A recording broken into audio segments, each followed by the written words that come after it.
ಜೈನ ದರ್ಶನಗಳಲ್ಲಿ, ಸಿಖ್ ದರ್ಶನಗಳಲ್ಲಿ, ಶರಣ ಸಾಹಿತ್ಯಗಳಲ್ಲಿ ಎಲ್ಲವೂ ಕೂಡ ನಮ್ಮ ಉಪನಿಷತ್ತಿನ ಚಿಂತನೆಯನ್ನ ಆಧರಿಸಿಕೊಂಡು ಬೆಳಗಿದವು ಎಂಬುದಾಗಿ ಸಂತರೇ ಹೇಳಿದರು. ಸತ್ಯವಾದ ಮಾತು. ಹಿಂದೆ, ಇಂದು ಮತ್ತು ಮುಂದೆ ಸತ್ಯವನ್ನ ಯಾರು ಕಂಡುಕೊಂಡ್ರೂ ಕೂಡ ಹೇಳುವ ರೀತಿ ಒಂದೇ. ಅದು ಇಂಗ್ಲಿಷ್ನವ್ರು ಕಂಡುಕೊಳ್ಳಿ, ರಷ್ಯಾದವ್ರು ಕಂಡುಕೊಳ್ಳಿ, ಅಮೆರಿಕನ್ರು ಕಂಡುಕೊಳ್ಳಿ, ಅವರು ಕಂಡುಕೊಂಡ ಸತ್ಯ ಬೇರೆ, ನಾವು ಕಂಡುಕೊಂಡ ಸತ್ಯ ಬೇರೆ ಅಂತ ಇಲ್ಲ. ಕೃತಯುಗದಲ್ಲಿ ಕಂಡುಕೊಂಡ ಸತ್ಯ ಯಾವುದು, ಕಲಿಯುಗದಲ್ಲಿ ಕಂಡುಕೊಂಡ ಸತ್ಯ ಯಾವುದು, ಅದು ಬೇರೆ ಬೇರೆ ಅಲ್ಲ. ಎರಡು ಸತ್ಯಗಳಿಲ್ಲ, ಇರುವುದು ಒಂದೇ ಸತ್ಯ. ಅದು ಉಪನಿಷತ್ತಿನ ಮೂಲಕ ಹೇಳಿ, ವಚನ ಸಾಹಿತ್ಯದ ಮೂಲಕ ಹೇಳಿ, ಇಂಗ್ಲಿಶಿನ ಪದ್ಯದ ಮೂಲಕ ಹೇಳಿ, ಅಥವಾ ಸುದ್ದಿ ಸಂತರ ಪದ್ಯಗಳಲ್ಲಿ ಹೇಳಲಿ, ಸತ್ಯವನ್ನೇ. ಸತ್ಯ ಎರಡು ಆಗುವುದಿಲ್ಲ. ಆದ್ದರಿಂದ ಇದು ಬೇರೆ ಸಾಹಿತ್ಯ, ಇದು ಬೇರೆ ಸಾಹಿತ್ಯ ಅಂತ ಒಡೆದೊಡೆದು ತುಂಡು ತುಂಡು ಮಾಡುವುದು ಭಾರತೀಯ ಸಂಸ್ಕೃತಿ ಅಲ್ಲ. ಇರುವುದು ಒಂದೇ ಸತ್ಯ, ಸನಾತನ ಸತ್ಯ. ಸನಾತನ ಎಂಬ ಶಬ್ದಕ್ಕೆ ಅರ್ಥ ಸನಾ ಆತನೋತಿ ಇತಿ ಸನಾತನ ಅಂತ. ಅಂದ್ರೆ ಶಾಶ್ವತವಾದದ್ದು, ಎಲ್ಲೆಲ್ಲೂ ವ್ಯಾಪಿಸಿರತಕ್ಕಂಥದ್ದು. ಆತನೋತಿ ಎಂದು ವ್ಯಾಪಿಸಿರತಕ್ಕಂಥದ್ದು. ದೇಶಕಾಲವನ್ನು ಮೀರಿ ವ್ಯಾಪಿಸಿರುವ ಸತ್ಯ ಯಾವುದೋ ಅದೇ ಸನಾತನ ಸತ್ಯ. ಒಂದು ದೇಶಕ್ಕೆ ಸೀಮಿತವಾದದ್ದು ಸತ್ಯ ಅಲ್ಲ. ನೋಡಿ, ನೀವು ನಮ್ಮ ಮತಕ್ಕೆ ಬದಲಾವಣೆ ಆದರೆ ಮಾತ್ರ ನಿಮಗೆ ಮೋಕ್ಷ ಅಂತ ಹೇಳಿದ್ರೆ ಅದು ಸನಾತನ ಸತ್ಯ ಅಲ್ಲ, ಶಾಶ್ವತ ಸತ್ಯ ಅಲ್ಲ. ನೀನು ಇಂಥ ಜಾತಿಯವನಾದ್ರೆ ನಿಮಗೆ ಮೋಕ್ಷ ಇಲ್ಲ, ಇಂಥ ಜಾತಿಯವನಾದ್ರೆ ಮಾತ್ರ ದೇವರನ್ನ ಕಾಣ್ತೀಯ, ಅದು ಸತ್ಯ ಅಲ್ಲ. ನೀನು ಹೆಂಗಸಾದ್ರೆ ನಿನಗೆ ಮೋಕ್ಷ ಇಲ್ಲ, ಗಂಡಸಾದ್ರೆ ಇಲ್ಲ. ನಮ್ಮ ಉಪನಿಷತ್ ಪರಂಪರೆಯಲ್ಲಿ ಮಕ್ಕಳಿದ್ದಾರೆ, ಹೆಣ್ಣು ಮಕ್ಕಳಿದ್ದಾರೆ. ಜಾತಿ ಮತ ಪಂಥಗಳನ್ನು ಮೀರಿದಂತಹ ವ್ಯಕ್ತಿಗಳು ಶಾಶ್ವತ ಸತ್ಯಗಳನ್ನು ಕಂಡುಕೊಂಡು ಬೋಧಿಸಿದ್ದಾರೆ. ಆದ್ದರಿಂದ ಇದು ಸನಾತನ ಧರ್ಮ.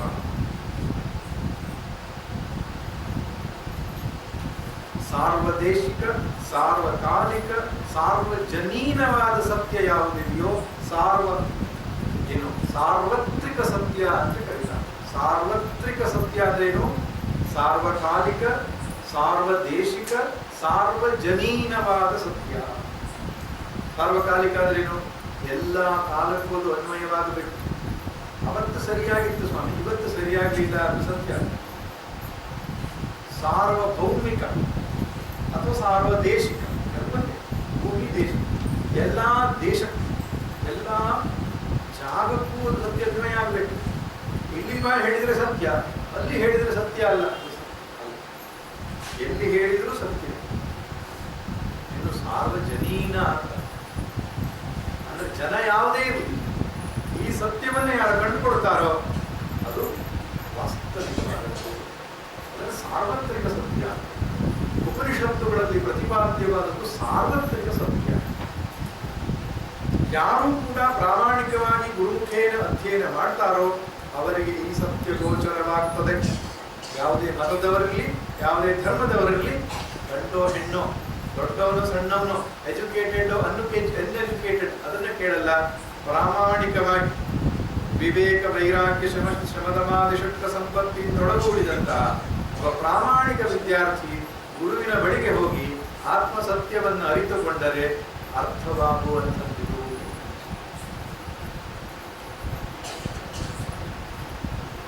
ಬಹಳ ಚಂದ ಹೇಳಿದ್ರು ಬಸವಣ್ಣನವರು. ಕರ್ಮಕಾಂಡದ ಬಗ್ಗೆ ಆಕ್ಷೇಪವನ್ನು ಎತ್ತಿದ್ದಾರೆ. ಮೂಢರಂತೆ, ವಿಜ್ಞಾನಿಗಳಂತೆ ಬರೀ ಕರ್ಮಕಾಂಡದಲ್ಲಿ ತೊಡಗಬೇಡಿ, ಜ್ಞಾನಕಾಂಡಕ್ಕೆ ಬನ್ನಿ ಎಂಬುದಾಗಿ ಹೇಳಿದ್ದಾರೆ ಅಂತ ಬಹಳ ಉತ್ತಮವಾದ ಮಾತು. ಉಪನಿಷತ್ತೇ ಖಂಡಿಸಿದೆ. ಅಂಥೇ ನೈವ ನಿಯಮಾನ ಯಥಾಂಗ. ಕುರಿ ಮಂದೆಯ ಹಾಗೆ ಕುರಿಗಳು ಹೋಗುವಾಗ ಹೋಗ್ಬೇಡ್ರಪ್ಪ, ಇದು ಶಾಶ್ವತವಾದ ಸುಖವನ್ನು ಕೊಡೋಲ್ಲ.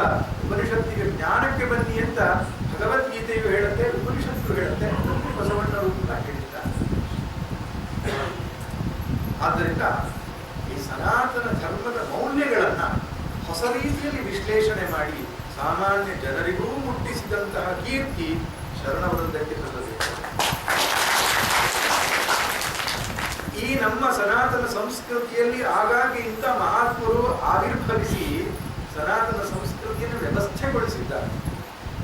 ನಿಲ್ಲಿಸಿಲ್ಲ, ದೂರೀಕರಿಸಿಲ್ಲ, ಅದಕ್ಕಿಂತ ಹೊರತಾಗಿ ಇನ್ನೇನನ್ನು ಸ್ಥಾಪನೆ ಮಾಡಿಲ್ಲ. ಇದನ್ನು ಶುದ್ಧೀಕರಿಸಿದ್ದಾರೆ. ಅದು ವ್ಯಾಸರಿಂದ, ಶಂಕರರಿಂದ, ರಮಣರಿಂದ, ರಾಮಕೃಷ್ಣರಿಂದ, ಬಸವಣ್ಣವರಿಂದ, ಎಲ್ಲ ಸಂತರಿಂದಲೂ ಆಗಿದೆ. ಆಗಾಗ್ಗೆ ಸಂತರು ಆವಿಷ್ಕಾರ ಮಾಡಿ ಆವಿರ್ಭವಿಸಿ ಈ ಸತ್ಯವನ್ನು ಜನರಿಗೆ ಪ್ರಚುರಪಡಿಸಿದ್ದಾರೆ. ಅವರ ಕಂಡರು ಸಂಸ್ಕೃತ ಭಾಷೆಯಲ್ಲಿ ಹೇಳಿದರೆ ಜನರಿಗೆ ಅರ್ಥ ಆಗಲ್ಲ. ಸಂಸ್ಕೃತ ಫಾರಿನ್ ಲ್ಯಾಂಗ್ವೇಜ್ ಆಗ್ಬಿಟ್ಟಿದೆ ನಮ್ಗೆ ಇವಾಗ. ಯಾವೊಂದು ಸಮಯದಲ್ಲಿ ಸಂಸ್ಕೃತ ನಮ್ಮ ದೇಶದಲ್ಲಿ ಆಡುಭಾಷೆಯಾಗಿತ್ತು, ಅದನ್ನ ಅನ್ಯವತೀಯರ ಆಗಮನದಿಂದ, ಅವರ ದಮನದಿಂದ ನಮ್ಮ ಸಂಸ್ಕೃತ ಭಾಷೆಯನ್ನು ನಾವು ಕಳೆದುಕೊಂಡು ಬಹಳ ದೊಡ್ಡ ನಷ್ಟ ಮಾಡಿಕೊಂಡಿದ್ದೇವೆ. ಆದರೆ ಈ ಸತ್ಯದಿಂದ ಜನ ವಂಚಿತರಾಗಬಾರದು. ಭಾಷೆ ಸಿಗದೇ ಇರಬಹುದು, ಸತ್ಯ ಸಿಗಬೇಕು ಅನ್ನೋ ಕಾರಣಕ್ಕೆ ಅದೇ ಉಪನಿಷತ್ತು ಭಗವದ್ಗೀತೆಯ ವಾಕ್ಯಗಳನ್ನ ಸಾಹಿತ್ಯದಲ್ಲಿ, ವಚನ ಸಾಹಿತ್ಯದಲ್ಲಿ ಪುನರ್ಪ್ರಕಾಶಗೊಳಿಸಿದಂತಹ ಕೀರ್ತಿ ಬಸವಾದಿ ಪ್ರಮಥರಿಗೆ, ಬಸವಾದಿ ಶರಣರಿಗೆ ಸಲ್ಲಬೇಕು. ಆದ್ದರಿಂದ ಪ್ರಾಚೀನವಾದಂತಹ ಒಂದು ಜ್ಞಾನದ ರಾಶಿಯಂತೆ ಉಪನಿಷತ್ತುಗಳು ಅಂತ ಹೇಳ್ತಾರೆ. ಕಠೋಪನಿಷತ್ತಿನ ಬಗ್ಗೆ ಇವತ್ತು ಚಿಂತನೆಯನ್ನು ಮಾಡಿ ವಿಷಯ ಬರಬಹುದು. ಆದರೆ ಹಾಸ್ಯ ಮಿಶ್ರಿತವಾದಂತಹ ತಮ್ಮದೇ ಸುಂದರ ಶೈಲಿಯಲ್ಲಿ ಕಠೋಪನಿಷತ್ತಿನ ಮುಖ್ಯವಾದ ವಿಷಯವನ್ನ ಹೇಳಿಬಿಟ್ರು. ಈಗ ನನಗೇನು ಬಿಟ್ಟಿಲ್ಲ, ಹೇಳಿ ಮುಗಿಸಿದ್ರು. ಆದರೂ ಕೂಡ ಚರ್ವಿತ ಚರವಣ ಆದರೂ ತೊಂದರೆ ಇಲ್ಲ, ಕೆಲವು ಭಾಗವನ್ನು ನಾನು ಸ್ಪರ್ಶಿಸ್ತೇನೆ. ಉಪನಿಷತ್ತುಗಳ ಕಾಲವನ್ನ ಹೇಳಲಿಕ್ಕೆ ಸಾಧ್ಯ ಇಲ್ಲ. ಅತ್ಯಂತ ಪ್ರಾಚೀನವಾದ ಚಿಂತನೆಗಳು. ಮ್ಯಾಕ್ಸ್ ಮುಲ್ಲರ್ ಬಗ್ಗೆ ಅವರು ಹೇಳಿ, ಮ್ಯಾಕ್ಸ್ ಮುಲ್ಲರ್ನ ಒಂದು ಕಥೆಯಲ್ಲಿ ಹೇಳ್ತಾರೆ, ಥಾಮಸ್ ಅಲ್ವಾ ಎಡಿಸನ್ ಅನ್ನುವ ವಿಜ್ಞಾನಿ ಧ್ವನಿಯನ್ನ ಮುದ್ರಣ ಮಾಡುವ ಒಂದು ಯಂತ್ರವನ್ನ ಕಂಡುಹಿಡಿದಾಗ ಮೊದಲ ಧ್ವನಿಯನ್ನ ಮುದ್ರಿಸಿಕೊಡಬೇಕು ಅಂತ ಈ ಮ್ಯಾಕ್ಸ್ ಮುಲ್ಲರ್ನನ್ನ ಕರೆಸ್ತ. ಮ್ಯಾಕ್ಸ್ ಮುಲ್ಲರ್ ಅನ್ನುವನು ಬ್ರಿಟಿಷರಿಂದ ನಮ್ಮ ದೇಶಕ್ಕೆ ಕಳಿಸಲ್ಪಟ್ಟಂತ ಒಂದು ಬುದ್ಧಿವಂತ. ಆಕ್ಚುಲಿ ಅವರು ಕ್ರಿಶ್ಚಿಯನ್ ಧರ್ಮವನ್ನು ಚೆನ್ನಾಗಿ ಅಧ್ಯಯನ ಮಾಡಿ ಹಿಂದೂ ಧರ್ಮದ ಬಗ್ಗೆ ನೆಗೆಟಿವ್ ಆಗಿ ವಿಶ್ಲೇಷಣೆ ಮಾಡಬೇಕು, ಅದ್ರ ಬಗ್ಗೆ ಆಸ್ಥೆಯನ್ನು ಕಡಿಮೆ ಮಾಡಬೇಕು ಅಂತ ಬಂದವ. ಸ್ವಲ್ಪ ಕೆಲಸ ಮಾಡಿದ ಇಲ್ಲ ಅಂತ ಅಲ್ಲ. ಕೊನೆಗೆ ಯಾವಾಗ ಅವನು ಉಪನಿಷತ್ತಿನ ಅಧ್ಯಯನಕ್ಕೆ ಬಂದನೋ ಅವನೇ ಮಾರು ಹೋಗಿ ಮ್ಯಾಕ್ಸ್ ಮೂಲರ ಹೆಸರನ್ನ ಚೇಂಜ್ ಮಾಡಿ ಮೋಕ್ಷ ಮೂಲರ ಭಟ್ಟ ಅಂತ ಮಾಡಿಕೊಂಡ ಅಂತ ಹೇಳಿದ್ರು. ಈ ಥಾಮಸ್ ಅಲ್ವಾ ಎಡಿಸನ್ ಕಂಡು ಹಿಡಿದಂತಹ ಈ ಹೊಸ ಒಂದು ಅನ್ವೇಷಣೆ ಏನಿತ್ತು, ಆವಿಷ್ಕಾರವನ್ನ ಎಲ್ಲ ದೊಡ್ಡ ದೇಶದ ವಿಜ್ಞಾನಿಗಳ ಮುಂದೆ ಪ್ರದರ್ಶನ ಮಾಡಲಿಕ್ಕೆ ಅಂತ ಹೇಳಿ ಅವರು ಆ ಮಿಷನ್ ಅನ್ನು ಇಟ್ಕೊಂಡಿದ್ರು. ಮೊದಲ ಧ್ವನಿ ಮುದ್ರಣ ಮಾಡಿಕೊಳ್ಬೇಕಲ್ಲ. ಮೊದಲ ಧ್ವನಿ ಮುದ್ರಣ ಸಾಮಾನ್ಯ ಶಬ್ದ ಆಗಬಾರ್ದು, ಅದು ಅಸಾಮಾನ್ಯ ಶಬ್ದ ಆಗಬೇಕು ಅನ್ನೋ ಕಾರಣಕ್ಕೆ ಮ್ಯಾಕ್ಸ್ ಮುಲ್ಲರ್ ಅವ್ರನ್ನ ಕರೆದು ನೀವೇನಾದ್ರೂ ಸ್ವಲ್ಪ ಹೇಳಿ ಅಂತ ಹೇಳಿದ್ರು. ಆಗ ಮ್ಯಾಕ್ಸ್ ಮುಲ್ಲರ್ ಹೇಳಿದ ಮಾತು, ಅಗ್ನಿಮೀದೆ ಪುರೋಹಿತಂ ಯಜ್ಞಸ್ಯ ದೇವ ಮೃತ್ವಿಜಂ ಹೋತಾರಂ ರತ್ನಘಾತಮಂ. ಇವರು ರೆಕಾರ್ಡ್ ಆಯ್ತು, ಹೊರಗಡೆ ಹೋದ್ರು, ಡೆವಲಪ್ ಮಾಡಿದ್ರು, ತಂದ್ರು, ರೀಪ್ಲೇ ಮಾಡಿದ್ರು, ಮತ್ತೆ ಪುನಃ ಅದೇ ಶಬ್ದಗಳು ಬಂದರು. ಜರ್ಮನ್ ದೇಶದಲ್ಲಿ ಕೂತ್ಕೊಂಡಿದ್ದಂತಹ ಈ ವಿಜ್ಞಾನಿಗಳಿಗೆ ಏನಂತಲೇ ಗೊತ್ತಾಗಲಿಲ್ಲ, ಇನ್ಕ್ಲೂಡಿಂಗ್ ಥಾಮಸ್ ಅಲ್ವಾ ಎಡಿಸನ್. ಮ್ಯಾಕ್ಸ್ ಮುಲ್ಲರ್ ಅವರ ಸ್ವಲ್ಪ ಏನೋ ಹೇಳಿದ್ರು, ಏನಂತ ಹೇಳ್ತೀರಾ? ಆಗ ಅವನ ವೇದಿಕೆಗೆ ಬಂದು ಹೇಳಿದಂತಹ ಮಾತು, ಈ ಯುರೋಪ್ ದೇಶ, ಈ ಬ್ರಿಟನ್ ದೇಶಗಳು ಅಂತ ಏನು ಕರೀತೇವೆ, ನಾವೀಗ ಸಂಸ್ಕೃತಿಯ ಉಚ್ಛ್ರಾಯ ಸ್ಥಿತಿಯಲ್ಲಿದ್ದೇವೆ ಅಂತ ಏನು ಹೇಳ್ತೇವೆ, ನಮಗೆ ಇನ್ನೂ ಭಾಷೆಯೇ ಬರೆದಿದ್ದಾಗ, ಬಟ್ಟೆ ಹಾಕಲಿಕ್ಕೆ ಬರೆದಿದ್ದಾಗ, ನಾಗರಿಕತೆ ಸಂಸ್ಕೃತಿ ಎನ್ನುವಂಥ ವಿಷಯವೇ ತಿಳಿಯದಿದ್ದಾಗ, ಪೂರ್ವದಲ್ಲಿ ಭಾರತ ದೇಶ ಎನ್ನುವಂತಹ ದೇಶದಲ್ಲಿ ಅವರು ಕಂಡು ಹಿಡಿದ ಸತ್ಯಗಳ ಋಗ್ವೇದ ಅಂತ ಕರೀತಾರೆ. ಆ ಋಗ್ವೇದದ ಮೊದಲನೇ ಮಂತ್ರವನ್ನು ನಾನು ಉಚ್ಚರಿಸಿದ್ದೇನೆ ಅಂತ ಹೇಳ್ತಾರೆ.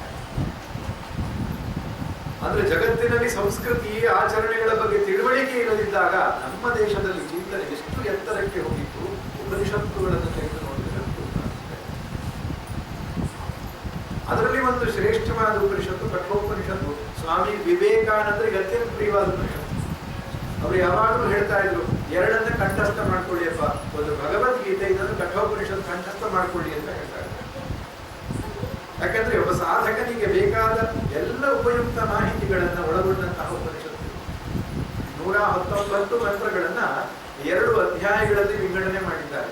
ಮೊದಲನೇ ಅಧ್ಯಾಯದಲ್ಲಿ 3 ವಲ್ಲಿ ಅಂತ ಕರೀತಾರೆ, ಸಬ್ ಚಾಪ್ಟರ್ಸ್ ಅಂತ ಹೇಳ್ತೇವೆ ನಾವು ಇಂಗ್ಲಿಷ್. ಮೇನ್ ಚಾಪ್ಟರ್, ಸಬ್ ಚಾಪ್ಟರ್. ಹಾಗೆ 2ನೇ ಅಧ್ಯಾಯದಲ್ಲಿ 3 ಮತ್ತೆ ವಲ್ಲಿಗಳನ್ನು, ಒಟ್ಟು 6 ವಲ್ಲಿಗಳು 2 ಅಧ್ಯಾಯಗಳನ್ನೊಳಗೊಂಡ 119 ಮಂತ್ರಗಳನ್ನೊಳಗೊಂಡ ಕೃಷ್ಣ ಯಜುರ್ವೇದಕ್ಕೆ ಸಂಬಂಧಪಟ್ಟಂತಹ ಉಪನಿಷತ್ತು. ಕಾಠಕ ಶಾಖೆಗೆ ಅಂತ ಹೇಳಿದ್ರು, ಎಲ್ಲ ಮಾಹಿತಿ ಹೇಳಿದ್ರು, ಪುನಃ ಅದು ಹೇಳಿದ್ದನ್ನು ಹೇಳಬೇಕಲ್ಲ. ಕಠ ಋಷಿಯಿಂದ ಪ್ರೋಕ್ತವಾದಂತೂ ಕಾಠಕ ಏನೋ ಅರ್ಥ ಇದೆ ಕಠೋಪನಿಷತ್ತು. ಕಾಠಕ ಶಾಖೆಯಲ್ಲಿ ಬಂದಿರುವುದರಿಂದ ಅದು ಕಠೋಪನಿಷತ್ತು ಎನ್ನುವಂತಹ ಒಂದು ಅರ್ಥ ಇದೆ. ಆದ್ದರಿಂದ ಬಹಳ ಪ್ರಸಿದ್ಧವಾದಂತಹ ಸರಳವಾದ ಉಪನಿಷತ್ತು. ಯಾರಾದರೂ ಉಪನಿಷತ್ತು ಅಧ್ಯಯನ ಮಾಡಬೇಕು ಅಂದ್ರೆ ಎಲ್ಲಿಂದ ಶುರು ಮಾಡಬೇಕು? ಕಠೋಪನಿಷತ್ತಿನ ಶುರು ಮಾಡಿ ಅಂತ ಹೇಳಬೇಕು. ಈಶಾವಾಸ್ಯ, ಬೃಹದಾರಣ್ಯಕ, ಚಾಂದೋಗ್ಯ, ಮಾಂಡೂಕ್ಯ ಮುಂತಾದ ಸ್ವಲ್ಪ ಕಷ್ಟ ಆಗ್ತದೆ ಆರಂಭದಲ್ಲಿ. ಶುರುವಲ್ಲಿ ಅಧ್ಯಯನ ಮಾಡಬೇಕು. ಕಥಾ ಮುಂಡಕ ಮುಂತಾದ ಉಪನಿಷತ್ತುಗಳಿಂದ ಆರಂಭ ಮಾಡಿದರೆ ಉಪನಿಷತ್ತುಗಳ ಸ್ವಾರಸ್ಯ ರಸ ನಮಗೆ ಆಸ್ವಾದನೆ ಆಗಲಿಕ್ಕೆ ಆಗ್ತದೆ. ಕುಶಂಧ ವೈವಾಜಶ್ರವಸ ಸರ್ವವೇದ ಸಂತತೌ ತಸ್ಯ ನಚಿಕೇತಾ ನಾಮ ಪುತ್ರಾಸ. ಈ ಮಂತ್ರ ಆರಂಭವಾಗ್ತದೆ. ವಾಜಶ್ರವಸ ಇರತಕ್ಕಂತಹ ಒಬ್ಬ ಋಷಿ ಇದ್ದ. ಅವನು ಒಂದು ಯಾಗವನ್ನು ಮಾಡಿದ್ದ. ಸರ್ವವೇದ ಸಂತತವು, ಆ ಯಾಗದಲ್ಲಿ ಎಲ್ಲವನ್ನು ದಾನ ಮಾಡಬೇಕು. ಅವನಿಗೆ ಸಂಬಂಧಪಟ್ಟ ಒಂದು ಇಟ್ಕೋಬಾರದು, ಎಲ್ಲ ದಾನ ಮಾಡಬೇಕು. ಅದರಲ್ಲಿ ಒಂದು ದಾನ ಗೋದಾನ, ಪ್ರಸಿದ್ಧವಾದ ದಾನ. ಎಲ್ಲ ಪಾಪಕ್ಷೇಪ ಗೋದಾನ ಅನ್ನುವಂಥದ್ದು ಶಾಸ್ತ್ರದಲ್ಲಿ ಹೇಳುತ್ತದೆ.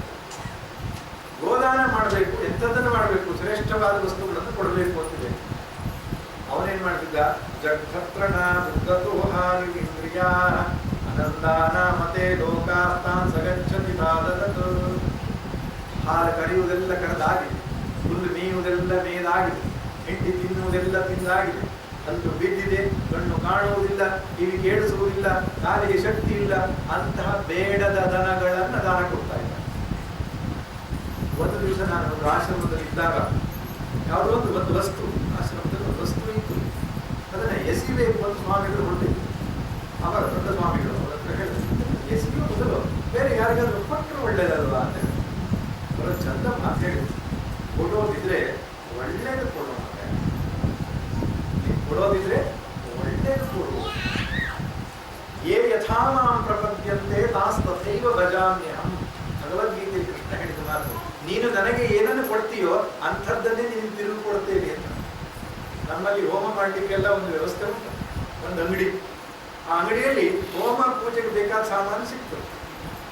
ಅಂಗಡಿ ಅವ್ರ ಹತ್ರ ಹೊರಡು, ಹೋಮದ ಪಂಚೆ ಕೊಡ್ರಿ, ಹೋಮಕ್ಕೆ ಬೇಕಾದ ತುಪ್ಪ ಕೊಡ್ರಿ, ದೇವರಿಗೆ ಹಾಕುವ ಎಣ್ಣೆ ಕೊಡ್ರಿ ಅಂದ್ರೆ ಎಲ್ಲ ಬ್ಯಾಡದಿದ್ದು ಅಂತ. ಉತ್ತಮವಾದ ತುಪ್ಪ ಇದ್ರೆ ಎಣ್ಣೆ ಇದ್ರೆ ನಮಗೆ, ಬ್ಯಾಡದಿದ್ರೆ ದೇವರಿಗೆ. ಅದಕ್ಕೆ ದೇವರು ಏನ್ ಮಾಡ್ತಾನೆ? ನೀ ನನಗೆ ಅಂಥದ್ದು ಕೊಡ್ತಿದ್ಯೋ ನಿನಗೂ ಅಂಥದ್ದೇ ಕೊಡ್ತೇನೆ ತಗೋ ಅಂತ ಹೇಳ್ತಾನೆ. ಹಾಗಲ್ಲ, ಯಾವುದು ಶ್ರೇಷ್ಠವಾಗಿದೆಯೋ, ನನಗೆ ಉತ್ತಮ ಅಂತ ಅನ್ಸಿದೆಯೋ ಅದನ್ನು ಕೊಡ್ಬೇಕು. ಆದ್ರಿಂದ ಅಪ್ಪ ಮಾಡಿರುವ ಈ ಯಾಗದಲ್ಲಿ ಅಶ್ರದ್ಧೆಯನ್ನ ಕಂಡಂತಹ ಮಗ ಹೇಳ್ತಾನೆ, ಶ್ರದ್ಧಾವಿಹೀನವಾದಂತಹ ಕರ್ಮಕ್ಕೆ ಫಲ ಇಲ್ಲ. ಅಶ್ರದ್ಧಯಾಹುತಂ ದತ್ತಂ ತಪಸ್ತಪ್ತಂ ಕೃತಂತ ಯತ್ ಅಸದಿತ್ಯುಚ್ಯತೆ ಪಾರ್ಥ. ಅದು ವ್ಯರ್ಥವಾಗ್ತದೆ. ಅಶ್ರದ್ಧೆಯಿಂದ ಕೊಡುತ್ತಿದ್ದಾನೆ, ಆದ್ರೆ ಉತ್ತಮವಾದದ್ದನ್ನು ಅಪ್ಪ ಕೊಡಬೇಕು. ಅಪ್ಪನಿಗೆ ಉತ್ತಮವಾದದ್ದು ಯಾವುದಪ್ಪ ಅಂದ್ರೆ ಮಗ. ಅಪ್ಪ ನನ್ನನ್ನೇ ಯಾರಿಗೆ ಕೊಡ್ತೀಯ? ಒಂದ್ಸಲ ಕೇಳ್ದ, ಅಸಡ್ಡೆ ಮಾಡ್ದಪ್ಪ. 2 ಸಲ ಕೇಳ್ದ, ಅಸಡ್ಡೆ ಮಾಡ್ದ. 3ನೇ ಸಲ ಕೇಳ್ದ, ಸಿಟ್ಟು ಬಂತು. ನೃತ್ಯವೇ ತ್ವಾದದಾಮೀತಿ ಅಂತ ಹೇಳ್ತಿದ್ದಾನೆ. ಮೃತ್ಯು ಕೊಟ್ಟಿರುತ್ತೇನೆ. ಯಾಗದಲ್ಲಿ ಒಂದು ನಿಯಮ ಇದೆ. ಕಂಕಣವನ್ನು ಕಟ್ಟಿಕೊಂಡ ಮೇಲೆ ಸತ್ಯವಾಚಿ ಆಗಬೇಕು. ಕ್ರೋಧವನ್ನು ಮಾಡಬಾರದು, ಹಿಂಸೆಯನ್ನು ಮಾಡಬಾರದು, ಬ್ರಹ್ಮಚರ್ಯ ಪಾಲನೆ ಮಾಡಬೇಕು ಅಂತ ಯಾವುದೇ ವ್ರತ ಇದೆ. ನೀವೊಂದು ಪೂಜೆಯನ್ನೇ ಆರಂಭ ಮಾಡಲಿಕ್ಕೆ ಶುರು ಮಾಡಿದ್ರೆ ಅದು ಮುಗಿಯುವ ತನಕವೂ ಕೂಡ ಈ ನಿಯಮಗಳನ್ನು ಪಾಲನೆ ಮಾಡಬೇಕು. ಆವಾಗಲೇ ಫಲ ಸಿಗೋದು. ಸಿಟ್ಟು ಮಾಡಬಾರದು, ಸುಳ್ಳು ಹೇಳಬಾರದು, ಬ್ರಹ್ಮಚರ್ಯ ಪಾಲನೆ, ಆಹಾರ ನಿಯಮಗಳನ್ನು ಇಟ್ಟುಕೊಂಡಿರಬೇಕು ಅಂತ. ಬಾಹ್ಯ ಮತ್ತು ಆಭ್ಯಂತರವಾದ ಕೆಲವೊಂದಿಷ್ಟು ನಿಯಮಗಳನ್ನು ಹೇಳ್ತಾರೆ ಯಾವುದೇ ವ್ರತದಲ್ಲಿ. ಯಜ್ಞದಲ್ಲಿಯೂ ಹಾಗೆ ಇತ್ತು. ಹೋಮ ಮಾಡಿಕೊಳ್ಳಬಾರದು, ಸುಳ್ಳು ಹೇಳಬಾರದು ಅಂತ ಇತ್ತು. ಅಪ್ಪನಿಗೆ ಆಮೇಲೆ ಖೇದ ಆಯ್ತಂತ, ಯಮನಿಗೆ ಕೊಟ್ಟು ಬಿಡ್ತೇನೆ ಅಂತ ಹೇಳಿಬಿಟ್ಟ. ಆದ್ರೆ ಬೇಜಾರಾಯ್ತು. ಸುಮ್ಮನೆ ತಲೆಕರ ಮಾಡ್ಕೊಂಡು ಕೂತ್ಕೊಂಡಿದ್ದಾನೆ. ಮಗ ಬಂದು ಹೇಳ್ತಾನೆ, ಅನುಪಶ್ಚ ಯಥಾ ಪೂರ್ವೆ ಪ್ರತಿಪಶ್ಚ ತಥಾ ಪರೇ ಸಸ್ಯಮಿವ ಮಧ್ಯ ಪಶ್ಯತೆ ಸಸ್ಯಮಿವ ಜಾಯತೆ ಪುನಃ. ಹಿಂದಿನವರು ಹೇಗೆ ಬದುಕಿದ್ರು ನೋಡು, ನಿನ್ನೆ ಈಗ ಜೊತೆಗಿರ್ತಕ್ಕಂಥ ಸಾಧು ಸಂತರು ಹೇಗೆ ಬದುಕಿದ್ದಾರೆ ನೋಡು. ಕೊಟ್ಟ ಮಾತಿಗೆ ಒಬ್ಬರು ತಪ್ಪಾಗಿಲ್ಲ. ಕೊಟ್ಟ ಮಾತಿಗೆ ತಪ್ಪು ಬೇಡ, ಕೊಡು ನನ್ನ ಯಮ.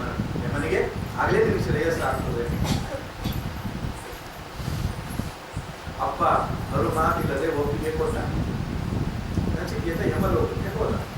ಹೇಗೆ ಹೋದ? ಯೋಗಿಕವಾದ ಶಕ್ತಿಯಿಂದ ಹೋದ, ಸಜೀವವಾಗಿ ಹೋದ. ಆದರೆ ಆಶ್ಚರ್ಯ ಏನಪ್ಪಾ ಅಂದ್ರೆ, ಯಮಲೋಕದಲ್ಲಿ ಯಮ ಮನೆಯಲ್ಲಿ ಇರಲಿಲ್ಲ. 3 ದಿನ ಮನೆಯಿಂದ ಹೊರಗೆ ಹೋಗಿದ್ದ. ಬರೀ ಹೆಂಗಸರು ಮಕ್ಕಳು ಮಾತ್ರ ಇದ್ರು ಮನೆಯಲ್ಲಿ. ಆದ್ರಿಂದ ಮನೆ ಒಳಗೆ ಹೋಗಲೇ ಇಲ್ಲ. ಹೊರಗಡೆಗೆ ಕಾಯ್ತಾ ಕೂತ್ಕೊಂಡ. ನೀರು ಕುಡಿಲಿಲ್ಲ, ಆಹಾರವನ್ನು ಕೂಡ ತಿನ್ನಲಿಲ್ಲ. ಯಮ 3 ದಿನ ಆದ್ಮೇಲೆ ಮನೆಗೆ ಬಂದ.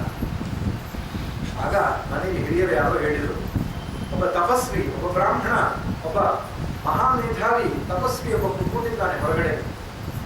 ಅವನ ಆಹಾರ ಇಲ್ಲದೆ ಮನೆ ಹೊರಗಡೆ ಕಾಯ್ತಾ ಇದ್ದಾನೆ. ಆದಷ್ಟು ಬೇಗ ನೀರು ತಗೊಂಡು ಅವನ ಪಾದ ತೊಳಿ ಮನೆ ಒಳಗೆ ಕರಿ, ಅವನು ಊಟ ಹಾಕು, ಸಮಾಧಾನ ಮಾಡು. ವೈಶ್ವಾನರ ಪ್ರವೇಶಕ್ಕೆ ಬ್ರಾಹ್ಮಣೋಗ್ರಹೇ. ನೀನು ಅಕಸ್ಮಾತ್ ಮನೆಯಲ್ಲಿ ಬಂದಂತಹ ಅತಿಥಿಯದ ಸಂಸ್ಕಾರ ಮಾಡದೇ ಇದ್ರೆ ತುಂಬಾ ಸಂಗತಿಗಳನ್ನು ಕಳ್ಕೊಳ್ತೀಯ. ನಿನ್ನ ತಪಸ್ಸಿನ ಫಲವನ್ನ, ನಿನ್ನ ಸತ್ಯ ವಾಕ್ಯದ ಫಲವನ್ನ, ನೀನು ಉಪಕಾರ ಮಾಡಿರತಕ್ಕಂಥ ಫಲವನ್ನ, ಅನೇಕ ರೀತಿಯ ಫಲಗಳನ್ನೆಲ್ಲ ಅವನು ಎತ್ಕೊಂಡು ಹೋಗ್ತಾನೆ. ಆದ್ದರಿಂದ ನಮ್ಮಲ್ಲಿ ಅತಿಥಿ ಪೂಜೆಗೆ ಬಹಳ ಮಹತ್ವ ಕೊಡ್ತಾರೆ. ಮಾತೃದೇವೋ ಭವ, ಪಿತೃದೇವೋ ಭವ, ಆಚಾರ್ಯ ದೇವೋ ಭವ, ಅತಿಥಿ ದೇವೋ ಭವ ಹೇಳಿದ್ರು. ಅತಿಥಿ ಕರೆಯದೆ ಬರುವವನು ಅಂತ. ಕರೆದು ಬಂದರೆ ಅಭ್ಯಾಗತ, ಕರೆಯದೆ ಬಂದರೆ ಅತಿಥಿ. ಅವರನ್ನು ಪೂಜಿಸಬೇಕು, ಆದರಿಸಬೇಕು, ಗೌರವಿಸಬೇಕು, ಸತ್ಕರಿಸಬೇಕು ಎನ್ನುವುದು ನಮ್ಮ ಸನಾತನ ಸಂಪ್ರದಾಯ. ಯಮ ಇಷ್ಟು ದೊಡ್ಡ ಹುದ್ದೆಗಿದ್ದವನು ನೋಡ್ರಿ. ಈ ದೊಡ್ಡ ಹುದ್ದೆಗಿದ್ದವ್ರು ಹೇಗಿರಬೇಕು ಅನ್ನೋದು ಗೊತ್ತಾಗುತ್ತೆ. ತತ್ಕ್ಷಣ ಅವನನ್ನು ಒಳಗಡೆ ಕರೆದು ಅವನ ಪಾದ ಪೂಜೆ ಮಾಡಿ ಹೇಳ್ತಾನೆ, 3 ದಿನ ನೀನು ನಮ್ಮ ಮನೆಗೆ ಬಂದು ಕಾರ್ಯಕ್ಕೆ ಊಟ ಮಾಡಲಿಲ್ಲ, ಆದ್ರಿಂದ ನನ್ನೆಲ್ಲ ಸಂಪತ್ತನ್ನು ಅಪರಿಸಿಕೊಂಡು ಹೋಗ್ತೀಯ, ಹಾಗೆ ಮಾಡಬೇಡ. ಅದಕ್ಕೋಸ್ಕರ ಏನಾದರೂ ವರ ಕೇಳು, 3 ಏನಾದರೂ ಕೇಳ್ಕೊನಿ. 3 ದಿನ ಕಾಲದ 3 ದಿನ ಕೇಳು. ನಚಿಕೇತ ಹೇಳ್ತಾನೆ, ಶಾಂತ ಸಂಕಲ್ಪ ಸುಮನ ಯಥಾ ಸ್ಯಾದೀತಮನ್ಯುತಮೋನಾಭಿಮೃತ್ಯು. ನಾನು ಹಿಂತಿರುಗಿ ಹೋದಾಗ ಅಪ್ಪ ಪ್ರೀತಿಯಿಂದ ನನ್ನನ್ನು ಸ್ವಾಗತ ಮಾಡಬೇಕು. ಇದು ಮೊದಲನೇ ವರ. ಕುಟುಂಬಕ್ಕಾಗಿ ಕೇಳಿಕೊಂಡ. ನಮ್ಮ ಜವಾಬ್ದಾರಿ ಹೇಗಿದೆ? ಮಗನಾಗಿ ಹುಟ್ಟಿದಂತಹ ನಮ್ಮ ಜವಾಬ್ದಾರಿ ಮೊದಲು ಕುಟುಂಬ, ನಮ್ಮ ತಂದೆ, ನಮ್ಮ ತಾಯಿ, ಬಂಧು ಬಳಗ, ಅವರ ಹಿತವನ್ನು ಸಾಧಿಸಬೇಕು, ಅವರ ಒಳಿತನ್ನು ನಾವು ಪ್ರಯತ್ನಿಸಬೇಕು. ಇದು ಮೊದಲನೇ ವರದಲ್ಲಿ ಕೇಳ್ಕೊಂಡ. 2ನೇ ವರದಲ್ಲಿ ಕೇಳ್ಕೊಳ್ತಾನೆ ಏನು? ಅಗ್ನಿ ವಿದ್ಯೆಯನ್ನು ಕೇಳ್ಕೊಳ್ತಾನೆ. ಸ್ವರ್ಗೇ ಲೋಕೆ ನ ಭಯಂ ಕಿಂಚನಾಸ್ತಿ ಕತತ್ರತ್ವಂ ನ ಜನಯಾ ವಿಭೇತಿ ಉಭೇ ತೀರ್ಥೆ ಅಶನಾಯ ವಿಪಾಸೆ ಶೋಕಾ ವಿಭೋಮೋದತೆ ಸ್ವರ್ಗಲೋಕೆ. ಕೆಲವರು ಹೇಳ್ತಾರೆ ಸ್ವರ್ಗಲೋಕ ಎಲ್ಲ ಬರೀ ಕಲ್ಪನೆಯ, ವಾಸ್ತವವಾಗಿ ಈ ಸ್ವಾಮಿ ಅತಿಶಯವಾದ ಪುಣ್ಯ, ಅತಿಶಯವಾದ ಪಾಪವನ್ನು ಮಾಡಿದಾಗ ಅದನ್ನು ಅನುಭವಿಸುವುದಕ್ಕೆ ಒಂದು ಶರೀರ ಮತ್ತು ಒಂದು ಲೋಕ ಇರಬೇಕಾದ ತರ್ಕಬದ್ಧವಾದ ವಿಷಯ. ಅತಿಶಯವಾದ ಪುಣ್ಯವನ್ನು ಮಾಡಿದವನಿಗೆ ಅದನ್ನು ಅನುಭವಿಸಲಿಕ್ಕೆ ಈ ಶರೀರದಿಂದ ಸಾಧ್ಯ ಇಲ್ಲ. ಅಂತಹ ವಿಶೇಷ ಸುಖವನ್ನು ಅನುಭವಿಸಲಿಕ್ಕೆ ಒಂದು ಜಾಗ ಇದೆ, ಇದು ಸ್ವರ್ಗ ಎಂಬುದಾಗಿ.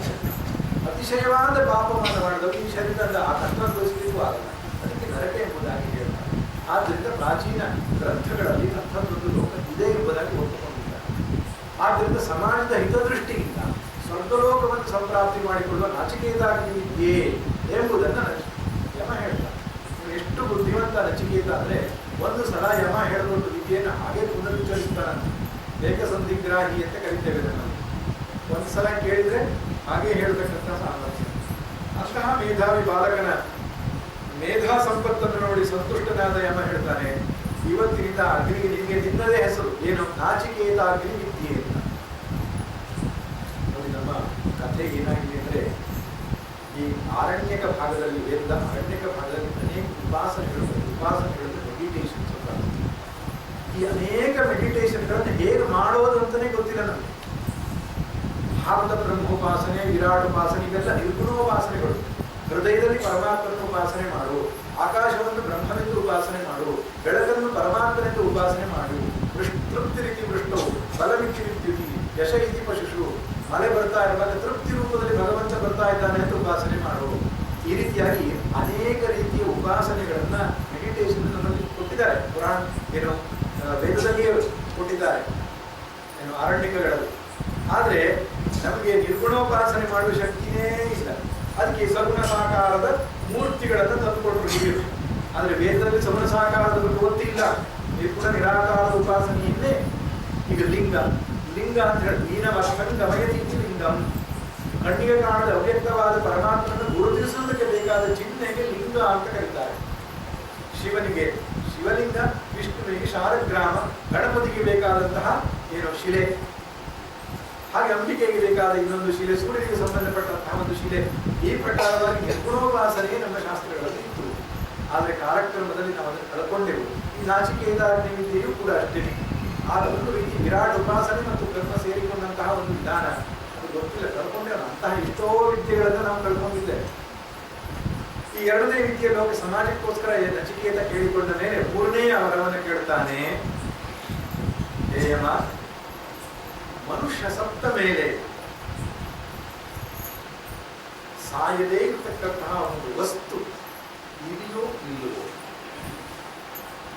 ಈ ಶರೀರ ಮನಸ್ಸು ಬುದ್ಧಿಗಳಿಂದ ಆಚೆಗೆ ಆತ್ಮ ಚೈತನ್ಯ ಅಮರ ನಿತ್ಯ ಅಂತ ಹೇಳ್ತಕ್ಕಂತಹ ಆ ಒಂದು ವಸ್ತು ಇದೆಯೋ ಇಲ್ವೋ? ಇದರ ಬಗ್ಗೆ ತುಂಬಾ ವಿಚಿಕಿತ್ಸಾ ಇದೆ, ತುಂಬಾ ಜಿಜ್ಞಾಸೆ ಇದೆ ಸಮಾಜದಲ್ಲಿ. ಅದರ ಬಗ್ಗೆ ಹೇಳುವಂತೆ ಯಾವ್ದ್ರ ಬಗ್ಗೆ? ಆತ್ಮವಿದ್ಯೆ, ಬ್ರಹ್ಮವಿದ್ಯೆ ಬಗ್ಗೆ ಕೇಳುವುದು. ಹೇಳಿದ್ದು ಚಂದ, ಹೇಳಿದ ತಕ್ಷಣ ಕೊಡಬಾರದು ಬ್ರಹ್ಮವಿದ್ಯೆಯನ್ನು, ಪರೀಕ್ಷೆ ಮಾಡಬೇಕು. ಶಿಷ್ಯನ ನಾನು ಪರೀಕ್ಷೆ ಮಾಡ್ತಾನೆ. ಯಾರು ಯಮ? ಎಷ್ಟು ವರ್ಷದ ಶಿಷ್ಯ? 7-8 ವರ್ಷದ ಶಿಷ್ಯ. ಕುಮಾರಕಂ ಸಂತಂ ಕುಮಾರಕಂ, ಕುಮಾರ ಅಂತ ಕರೀತಾರೆ. ಬಹಳ ವಯಸ್ಸಾಗಿರ್ಲಿಲ್ಲ. ಅಂತಹ ಸಣ್ಣ ಹುಡುಗ ಕೇಳಿದ ಪ್ರಶ್ನೆಗೆ ಫಸ್ಟ್ ಪರೀಕ್ಷೆ ಮಾಡ್ತಾನೆ ಯಮ. ದೈವೈರತ್ರ ಚಿಕಿತ್ಸಿದಂ ಕೂಡ, ದೇವತೆಗಳು ಒಂದು ಇದನ್ನು ಕೇಳಿದ್ರಪ್ಪ, ಅವರಿಗೆ ನಾನು ಹೇಳಿಲ್ಲ, ಆದ್ದರಿಂದ ಹೇಳ್ಬೇಡ. ಬುದ್ಧಿವಂತ ಹುಡುಗ ಏನ್ ಹೇಳ್ತಾನೆ, ದೇವತೆಗಳು ಬಂದು ಕೇಳಿದ್ರ? ನಿನ್ನತ್ರ ಬಂದು ಕೇಳಿದ್ರು ದೇವತೆಗಳು? ಹೌದು. ನೀನು ಹೇಳಿಲ್ಲ? ಹೇಳಿಲ್ಲ. ಯಾಕೆ? ಸ್ವರ್ಗದಲ್ಲಿರ್ತಕ್ಕಂತಹ ದೇವತೆಗಳು ಇದನ್ನು ಕೇಳಿದ್ರು ಅಂದ್ರೆ ಸಣ್ಣ ವಿಷಯ ಅದಾಗಿ. ಎರಡನೇದು, ಅವ್ರು ನಿನ್ನ ಹತ್ರನೇ ಬಂದು ಕೇಳಿದ್ರು, ಗೊತ್ತಿದೆ, ನಿಮ್ಗೆ ಗೊತ್ತಿದೆ ಅಂತ ಅವ್ರಿಗೆ ಗೊತ್ತಿದೆಯಲ್ಲ, ನೀನು ಯೋಗ್ಯವಾದ ಗುರು ಇದ್ದೀಯಾ, ಆ ವಿದ್ಯೆಯು ಅತ್ಯಂತ ಶ್ರೇಷ್ಠವಾಗಿದೆ, ಅದರಿಂದ ಹೇಳಲೇಬೇಕು ನೀನು ಅಂತ ಕೂತ್ಕೊಳ್ತಾನೆ, ಗಟ್ಟಿ ಹಿಡಿತಾನೆ. ಚಂದ ಹೇಳಿದ್ರು, ಹಠ ಮಾಡಿದ್ರೆ ಕಟ ಅಂತ ಬಂದಿರ್ಬೋದು. ಅವ ಯಮ ಹೇಳ್ತಾನೆ, ಇಷ್ಟು ಸುಲಭವಾಗಿ ಜಡ್ಗುವನಲ್ಲ ಹುಡುಗ, ಇನ್ನೊಂದು ಕೆಲಸ ಮಾಡೋಣ ನೋಡೋ ನಚಿಕೇತ, ನಿನಗೆ ಭೂಮಿಯಲ್ಲಿ ಸಾಕಷ್ಟು ಆಯುಷ್ಯ ಕೊಡ್ತೇನೆ, ಇಡೀ ಭೂಮಿಯನ್ನು ಆಳತಕ್ಕಂತಹ ಒಡೆತನವನ್ನು ಕೊಡ್ತೇನೆ, ಎಲ್ಲ ಸುಖ ಭೋಗಗಳನ್ನು ಕೊಡ್ತೇನೆ. ಈ ಪ್ರಾಪಂಚಿಕ ಭೋಗ ಅಂತ ಹೇಳ್ತೇವಲ್ಲ, ಅದಾನಿ ಅಂಬಾನಿ ಅಂತ ಹೇಳ್ತಾರೆ, ಕರೀತಾರಲ್ಲ, ಅಂಥವ್ರು 1000 ಪಟ್ಟು ಅಥವಾ ರಾಜ ಮಹಾರಾಜ ಚಕ್ರವರ್ತಿಯ ಮಟ್ಟಕ್ಕೆ ನಿನ್ನನ್ನು ಏರಿಸ್ತೇನೆ, ಎಲ್ಲ ಸುಖಗಳು ನಿಮಗೆ ಸಿಗುವಾಗ ಮಾಡ್ತೇನೆ. ಅಷ್ಟೇ ಅಲ್ಲ, ಈ ನೃತ್ಯ ಮಾಡ್ತಾರೆ ಇಮಾರಾಮ ಸರದಾಸು ಸೂರ್ಯಾಲ ಈದೃಶ ಲಂಘನೀಯ ಮನುಷ್ಯ, ಈ ಅಪ್ಸರೆಯರೆಲ್ಲ ಮನುಷ್ಯರಿಗೆ ಸಿಗಲ್ಲಪ್ಪ, ಅವರನ್ನು ಸೇವಕರನ್ನೆಲ್ಲ ಕಳಿಸ್ಕೊಡ್ತೇನೆ ಭೂಮಿಗೆ. ಭೂಮಿಯ ಮಹದಾಯತನಂ ವೃಣೀಶ್ವ ವಿತ್ತಂ, ಯಾವುದು ಇಚ್ಛಿಸಿ ನಿಂಗೆ ಎಷ್ಟು ಬೇಕೋ ಅಷ್ಟು, ನೀನು ಆಯುಷ್ಯವನ್ನು ಕೇಳ್ಕೋ, ದುಡ್ಡನ್ನು ಕೇಳ್ಕೋ, ಸುಖವನ್ನು ಕೇಳ್ಕೋ ಅಂತ ಹೇಳ್ತಾರೆ. ಬೇಕಾದಷ್ಟು. ನಾವಂದ್ರೆ ಹೇಳ್ಕೊಂಡ್ಬಿಡ್ತಿದ್ದು, ಸಿಕ್ಕಿದ್ದೆ ಅವಕಾಶ. ಯಮ ಹೇಳಿದ ಮೇಲೆ ಮುಗೀತು, ತಥಾಸ್ತು ಅಂದ್ರೆ ಬಂತು ಅಂತ ಲೆಕ್ಕವೇ. ಅವನೇನು ಹೇಳ್ತಾನೆ ಬುದ್ಧಿಯ ಶೋಭಾವಾಮರ್ತ್ಯಸ್ಯ ಯದಂತಕೈತಂ ಸರ್ವೇಂದ್ರಿಯಾಣಾಂ ಜಲಯಂತಿ ತೇಜಃ ಅಪಿ ಸರ್ವಂ ಜೀವಿತಮಲ್ಪಮೇವ ತವೈಭವಾಸ್ತಮದೃಜ್ಯಗೀತೆ. ಅದ್ಭುತವಾದ ನ ವಿತ್ತೇನ ತರ್ಪಣೀಯೋ ಮನುಷ್ಯೋ ಲಕ್ಷ್ಯಾಮಹೇ ವಿತ್ತಮದ್ರಾಕ್ಷ್ಮಚಿತ್ವ. ಯಮ ಇದನ್ನೆಲ್ಲ ಕೊಟ್ಟಿ ಅಂತ ಹೇಳ್ತಿಲ್ಲ. ಶೋಭಾವಾಮರ್ತ್ಯಸ್ಯ, ಇವತ್ತಿದ್ದು ನಾಳೆಗೆ ಇಲ್ಲದಿರುವಂತಹ ಈ ಭೋಗಗಳು ಜರಯಂತಿ ತೇಜ, ನಮ್ಮ ಇಂದ್ರಿಯದ ತೇಜಸ್ಸನ್ನು ಅದು ನಾಶಪಡಿಸ್ತವೆ. ವೃದ್ಧಾಪ್ಯ ಬರ್ತಾ ಬರ್ತಾ ಈ ಸುಖಗಳು ಯಾವುದು ಸುಖವಾಗಲ್ಲ, ದುಃಖವಾಗಿ ಶುರುವಾಗ್ತದೆ. ಯೌವನದಲ್ಲಿ ಸುಖವಾದದ್ದು ವೃದ್ಧಾಪ್ಯದಲ್ಲಿ ದುಃಖವಾಗಿ ಪರಿಣಮಿಸ್ತದಪ್ಪ. ಆದ್ದರಿಂದ ನನಗೆ ಯಾವ ಸುಖಗಳು ಬೇಡ. ಸರ್ವೇಂದ್ರಿಯಾಣ ಜರಯಂತಿ ಅಪಿ ಸರ್ವಂ ಜೀವಿತ ಮಲ್ಪಮೇವ ತವೈಭವಾಹ. ನೀನೇ ಇಟ್ಕೋ ಈ ನೃತ್ಯಗಾರರನ್ನ, ನೀನೇ ಇಟ್ಕೋ ಈ ಸುಖವನ್ನ. ಇನ್ನೊಂದು ಸತ್ಯವನ್ನ ಹೇಳ್ತಾನೆ ಅವನು, ನವಿತ್ತೇನ ತರ್ಪಣೀಯೋ ಮನುಷ್ಯ. ಅದ್ಭುತವಾದ ಮಾತು ಈ ವಾಕ್ಯ ಅಂತ ಹೇಳ್ತಾ ಇದ್ದಾರೆ. ಸಾಕಷ್ಟು ದುಡ್ಡು ಕೊಡ್ತೀಯ ಅಂತ ಹೇಳಿಯಲ್ಲ, ದುಡ್ಡಿನಿಂದ ತೃಪ್ತರಾದವರು ಯಾರಿದ್ದಾರೆ? ಬಹಳ ಮುಖ್ಯವಾದ ಮಾತು. ಅಂದ್ರೆ ಶ್ರುತಿಯ ವಾಕ್ಯಗಳನ್ನ ಅನುಭಾವದ ವಾಕ್ಯಗಳು ಅಂತ ಕರೀತಾರೆ. ಅನುಭಾವದ ವಾಕ್ಯಗಳು ಅಂದ್ರೆ ಒಂದೊಂದು ವಾಕ್ಯಕ್ಕೂ ತುಂಬಾ ತೂಕ ಇರುತ್ತೆ. ಅನುಭಾವಿಗಳ ವಾಕ್ಯಗಳು ಇದೆಯಲ್ಲ, ಒಳಗಡೆಯಿಂದ ಬಂದ ಆ ಪ್ರೇರಣೆಯ ವಾಕ್ಯಕ್ಕೆ ತುಂಬಾ ತೂಕ, ವಜನ್ ಇದೆ. ದುಡ್ಡಿನಿಂದ ತೃಪ್ತಿಯಾದವರು ಯಾರಿದ್ದಾರೆ ಎಂಬ ಅಂತ ಕೇಳಿ. ಇದನ್ನು ಸೀರಿಯಸ್ ಆಗಿ ತಗೊಳ್ಬೇಕು. ನಾವು ಯೋಚನೆ ಮಾಡ್ತೇವೆ, ಸ್ವಾಮಿ ನಮ್ಗೆ ಸುಖ ಇಲ್ಲ, ಯಾಕೆ? ನಮಗೆ ದುಡ್ಡು ಇಲ್ಲ. ಎಷ್ಟು ದುಡ್ಡು ಬಂದ್ರೆ ಸುಖ ಆಗ್ತೀಯಾ? ಒಂದು 10 ಲಕ್ಷ ಬಂದ್ರೆ ಅಡ್ಡಿಲ್ಲ, ಒಳ್ಳೆ ಸುಖ ಆಗ್ತದೆ. 10 ಲಕ್ಷ ಕೊಟ್ಟು ನೋಡಿ. ಕಂಗಳು ಸಾದೊಡಂ ಸಾಕೆರುವನುಪವಾಸಿ ಸಿಂಗಾರ ಸಂಗಾತಿವೆ ಕುಂದವನಿಗೆ ಬಂಗಾರ ಪದವಿ ಪ್ರತಿಷ್ಠೆ ಬೇಕಾವಳಿಕ ಹಿಂಗದಾಯದೆ ಚಿಲುಮೆ ಮಂಗುತಿಮ್ಮ. ಬೇಕು ಬೇಕದು ಬೇಕು ಬೇಕಿದೆನಗಿನ್ನೊಂದು ಬೇಕೆನ್ನುತ್ತನು ಇಡುತ್ತ ದಿನಘಟ ಬಂದನು. 10 ಲಕ್ಷ ಬಂದ್ರೆ 100 ಲಕ್ಷ, 1 ಕೋಟಿ ಆಗಲಿ, 1 ಕೋಟಿ ತೃಪ್ತಿಯಂತ ದುಡ್ಡಿನಿಂದ ಇದುವರೆಗೂ ಆದವಿಲ್ಲ ಸ್ವಾಮಿ. ಪ್ರಯತ್ನ ಮಾಡಿ ನೋಡಿಬೇಕ. ಎಲ್ಲ ಭಸೆ ನಿಜ ಕರ್ಮೋಪಾತ್ತಂ ವಿತ್ತಂ ತೇನ ವಿನೋದಯ ಚಿತ್ತಂ. ಶಂಕರರು ಹೇಳ್ತಾರೆ, ನಿನ್ನ ಕರ್ತವ್ಯ ಕರ್ಮಗಳನ್ನ ಮಾಡ್ತಾ ಮಾಡ್ತಾ ನಿನಗೆ ಏನು ಸಿಗ್ತದೋ ಅದರಿಂದ ಸಂತೋಷ ಪಡುವುದನ್ನು ಕಲ್ತ್ರೆ ಸುಖವಾಗಿರ್ತೀಯ. ಇಲ್ಲ ಇನ್ಯಾವಾಗೋ ಸುಖ ಸಿಗುತ್ತೆ ವಯಸ್ಸಾದ ಮೇಲೆ, ಮಕ್ಕಳಿಗೆ ಮದುವೆ ಆದ ಮೇಲೆ, ದುಡ್ಡು ಮಾಡಿದ ಮೇಲೆ ಅಂತ ಹೇಳಿದ್ರೆ ಗೊತ್ತಿಲ್ಲ. ಹೇಳ್ತಾರೆ ಕಸ್ತೂರಿ ಮೃಗ ವಾಸನೆಯನ್ನ ಕಂಡ ಕತೆ ಕೇಳಿರ್ತೀವಿ, ಇಷ್ಟೆಲ್ಲ ಉಪನ್ಯಾಸ ಕೇಳ್ತಾರೆ. ಕಸ್ತೂರಿ ಮೃಗ ಸುವಾಸನೆ ಅನುಭವಿಸಿದಂತೆ ಹೋಗಿ ಸತ್ತು ಬಿದ್ದ ಮೇಲೆ ಗೊತ್ತಾಯ್ತು ಏನು ಸತ್ತು ಬೀಳುವಾಗ ನನ್ನ ನಾಭಿಯಲ್ಲೇ ಇದೆ ಸುವಾಸನೆ. ಹಾಗೆ ಜೀವನ ಪರ್ಯಂತ ಓಡಿ ಓಡಿ ಓಡಿ ಕೊನೆಗೆ ಗೊತ್ತಾಗುವುದು ಎಲ್ಲೂ ಹೊರಗಡೆ ಸುಖ ಇಲ್ಲ. ಕಲಿತೆ ಅಷ್ಟು ಸಣ್ಣ ವಯಸ್ಸಿನ ಹುಡುಗರಿಗೆ ಜ್ಞಾನೋದಯ ಆಗ್ತದೆ. ಆದ್ರಿಂದ ಜ್ಞಾನೋದಯ ಆಗುವುದಕ್ಕೆ ವಯಸ್ಸು ಮುಖ್ಯ ಅಲ್ಲ. ಅವರು ಬಹಳ ವಯಸ್ಸಾಗಿದೆ ಸ್ವಾಮಿ, ಅವರು ಬಹಳ ದೊಡ್ಡ ಜ್ಞಾನಿಗಳು ಹೇಳುವಾಗಿಲ್ಲ. ಸಣ್ಣ ಹುಡುಗ ಏನು ಗೊತ್ತಿಲ್ಲ ಹಾಗೂ ಹೇಳುವಾಗಿಲ್ಲ. ತುಂಬಾ highest qualification, double post graduation ಮಾಡಿದ್ದಾರೆ. ಅದಕ್ಕೂ ಇದಕ್ಕೂ ಸಂಬಂಧವೇ ಇಲ್ಲ. ಚಿತ್ತ ಶುದ್ಧಿ ಯಾವನಿದೆಯೋ, ಪುರುಷಾಸ್ತ್ರೋಪದೇಶದ ಅನುಗ್ರಹ ಯಾರಿಗಾಗಿದೆಯೋ, ವಯಸ್ಸಿನಲ್ಲಿ ಸಣ್ಣವನಾದರೂ ಕೂಡ ಜ್ಞಾನದಲ್ಲಿ ದೊಡ್ಡವನಾಗ್ತಾನೆ ಎಂಬುದಕ್ಕೆ ನಚಿಕೇತನೇ ಸಾಕ್ಷಿ. ಎಂಥ ಅದ್ಭುತವಾದ ಸತ್ಯ ಗೊತ್ತಾಗಿದ್ದ ಅವನಿಗೆ. ತೃಪ್ತಿ ಬೇಕಾದರೆ ನಿನ್ನೊಳಗಡೆ ಇರುವ ಆತ್ಮತತ್ವವನ್ನು ಅರಿತುಕೊಳ್ಳಬೇಕೇ ಹೊರತು ಹೊರಗಡೆಯ ಪ್ರಪಂಚದಿಂದ ತೃಪ್ತಿ, ಶಾಂತಿ, ಸಮಾಧಾನ, ನೆಮ್ಮದಿ ಬರುವಂಥದ್ದಲ್ಲ ಎಂಬುದು ಡಿಕ್ಲರೇಷನ್. ಕವಿತೇನ ತರ್ಪಣೀಯೋ ದೃಶ್ಯ ಲಪ್ಸ್ಯಾಮಹೇ ವಿತ್ತಮಂತ್ರಾಕ್ಷ್ಮ ಚೇತ್ವ ಜೀವಿಷ್ಯಾಮೋ ಯಾವದೇವಿಷ್ಯದಿತ್ವಂ ಪರಸ್ತುಮೇ ವರಣೀಯ ಸ ಏವ. ನಚಿಕೇತ ಹೇಳ್ತಾನೆ, ಎಷ್ಟು ಬುದ್ಧಿವಂತ, ನಿನ್ನ ನೋಡಿ ಆಯ್ತಲ್ಲ ಯಮ. ಯಮ ಅಂದ್ರೆ ದೇವತೆ. ಯಮದೇವತೆಯನ್ನು ನೋಡಿ ಆದ್ಮೇಲೆ ಯಾರಾದರೂ ಪಾಪ ಆಗ್ತದ? ಪಾಪ ಎಲ್ಲ ನಾಶ ಆಯಿತು, ಪುಣ್ಯ ಬಂತು. ಪುಣ್ಯದಿಂದಾಗಿ ನಮಗೆ ಸಂಪತ್ತು ಬಂತು, ಆದ್ರಿಂದ ಸಾಕಷ್ಟು ಆಯುಷ್ಯವೂ ಬಂತು. ಇನ್ನೇನು ನನಗೆ ಕೇಳುವಂಥದ್ದಿದೆ? ಕೊಡೋದಿದ್ರೆ ಆ ವರ ಮಾತ್ರ ಕೊಡು, ಏನು ಬೇಡ. ನಮ್ಮ ಯೋಚನೆ ಮಾಡ್ತಾರೆ, ಇನ್ನು ಪ್ರಲೋಭನೆಯನ್ನು ಒಡ್ಡೋದು ಬೇಡ, ಇನ್ನು ಪರೀಕ್ಷೆ ಮಾಡೋದು ಬೇಡ. ಇವರು ಪಾಸಾಗಿದ್ದಾರೆ ಪರೀಕ್ಷೆ, ಇವರು ಯೋಗ್ಯನು, ಇವರು ಅರ್ಹನು, ಜ್ಞಾನೋಪದೇಶಕ್ಕೆ ತಕ್ಕವನಾಗಿದ್ದಾನೆ ಅಂತ ನಿಶ್ಚಯ ಮಾಡ್ತಾನೆ ಎಂಬ ಧರ್ಮರಾಜ. ಅವನಿಗೆ ಉಪದೇಶವನ್ನು ಆರಂಭ ಮಾಡ್ತಾನೆ. ಯಾವ ಉಪದೇಶ? ಆತ್ಮೋಪದೇಶ, ಬ್ರಹ್ಮಜ್ಞಾನೋಪದೇಶ ಅಂತ ಹೇಳ್ತಾರೆ. ಆರಂಭದಲ್ಲಿ ನಚಿಕೇತನಿಗೆ ಯಮ ಏನು ಹೇಳ್ತಾರಪ್ಪ ಅಂದ್ರೆ ಈ ವಿದ್ಯೆಯ ಮಹತ್ವವನ್ನು ಹೇಳ್ತಾರೆ, ಶಿಷ್ಯನನ್ನ ಹೊಗಳ್ತಾನೆ. ಇಂತಹ ಶಿಷ್ಯರು ಸಿಗುವಂಥದ್ದು ಬಹಳ ಅಪರೂಪಪ್ಪ. ಯಾಕೆ? ಶ್ರೇಯಶ್ಚ ಪ್ರೇಯಶ್ಚ ಮನುಷ್ಯ ಮೇಧಸ್ಥೌ ಸಂಪರಿತ್ಯದೇನಾಗ್ತಿದ್ದೀರಾ. ಶ್ರೇಯಸ್ಸು ಪ್ರೇಯಸ್ಸು ನಮ್ಮ ಜೀವನದಲ್ಲಿ ಬಂದಾಗ ಆ ಪ್ರೇಯಸ್ಸನ್ನ ನೀನು ಬಿಟ್ಟು ಶ್ರೇಯಸ್ಸನ್ನ ಆಯ್ಕೆ ಮಾಡಿಕೊಂಡಿದ್ದೀಯಲ್ಲಪ್ಪ, ನೀನು ಶ್ರೇಷ್ಠ ಅಂತ ಹೇಳ್ತಾನೆ. ಶಿಷ್ಯರನ್ನ ಹೊಗಳ್ತಾನೆ. ಅಂತಹ ಶಿಷ್ಯರು ಸಿಗುವಂಥದ್ದು ಬಹಳ ಅಪರೂಪ. ದುಡ್ಡು ಮಾಡಿರೋ ಶಿಷ್ಯರು ಸಿಗ್ಬೋದು, ಆಸ್ತಿ ಮಾಡಿರೋ ಶಿಷ್ಯರು ಸಿಗ್ಬೋದು, ಹೆಸರು ಮಾಡಿರೋ ಶಿಷ್ಯರು ಸಿಗ್ಬೋದು, ದೊಡ್ಡ ದೊಡ್ಡ ಅಧಿಕಾರದಲ್ಲಿರೋ ಶಿಷ್ಯರು ಸುಲಭವಾಗಿ ಸಿಗ್ಬೋದು. ಸ್ವಾಮಿಗಳ ಆಶೀರ್ವಾದ ಮಾಡಿ.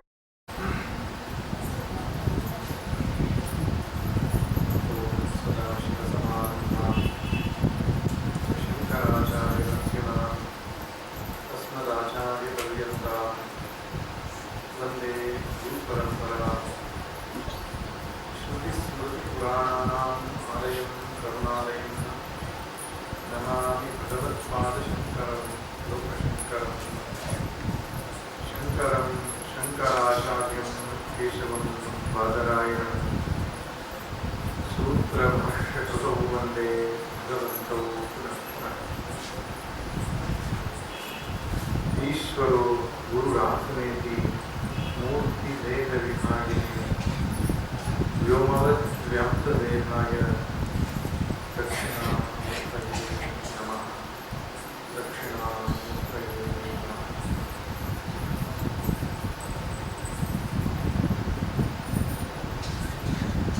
ಹರಿ ಓಂ. ಈ ಬೆನಕನಹಳ್ಳಿಯ ಈ ಸುಂದರವಾದ ಗ್ರಾಮದಲ್ಲಿ ಸಾಕಷ್ಟು ಕಾಲ ನೆಲೆಸಿ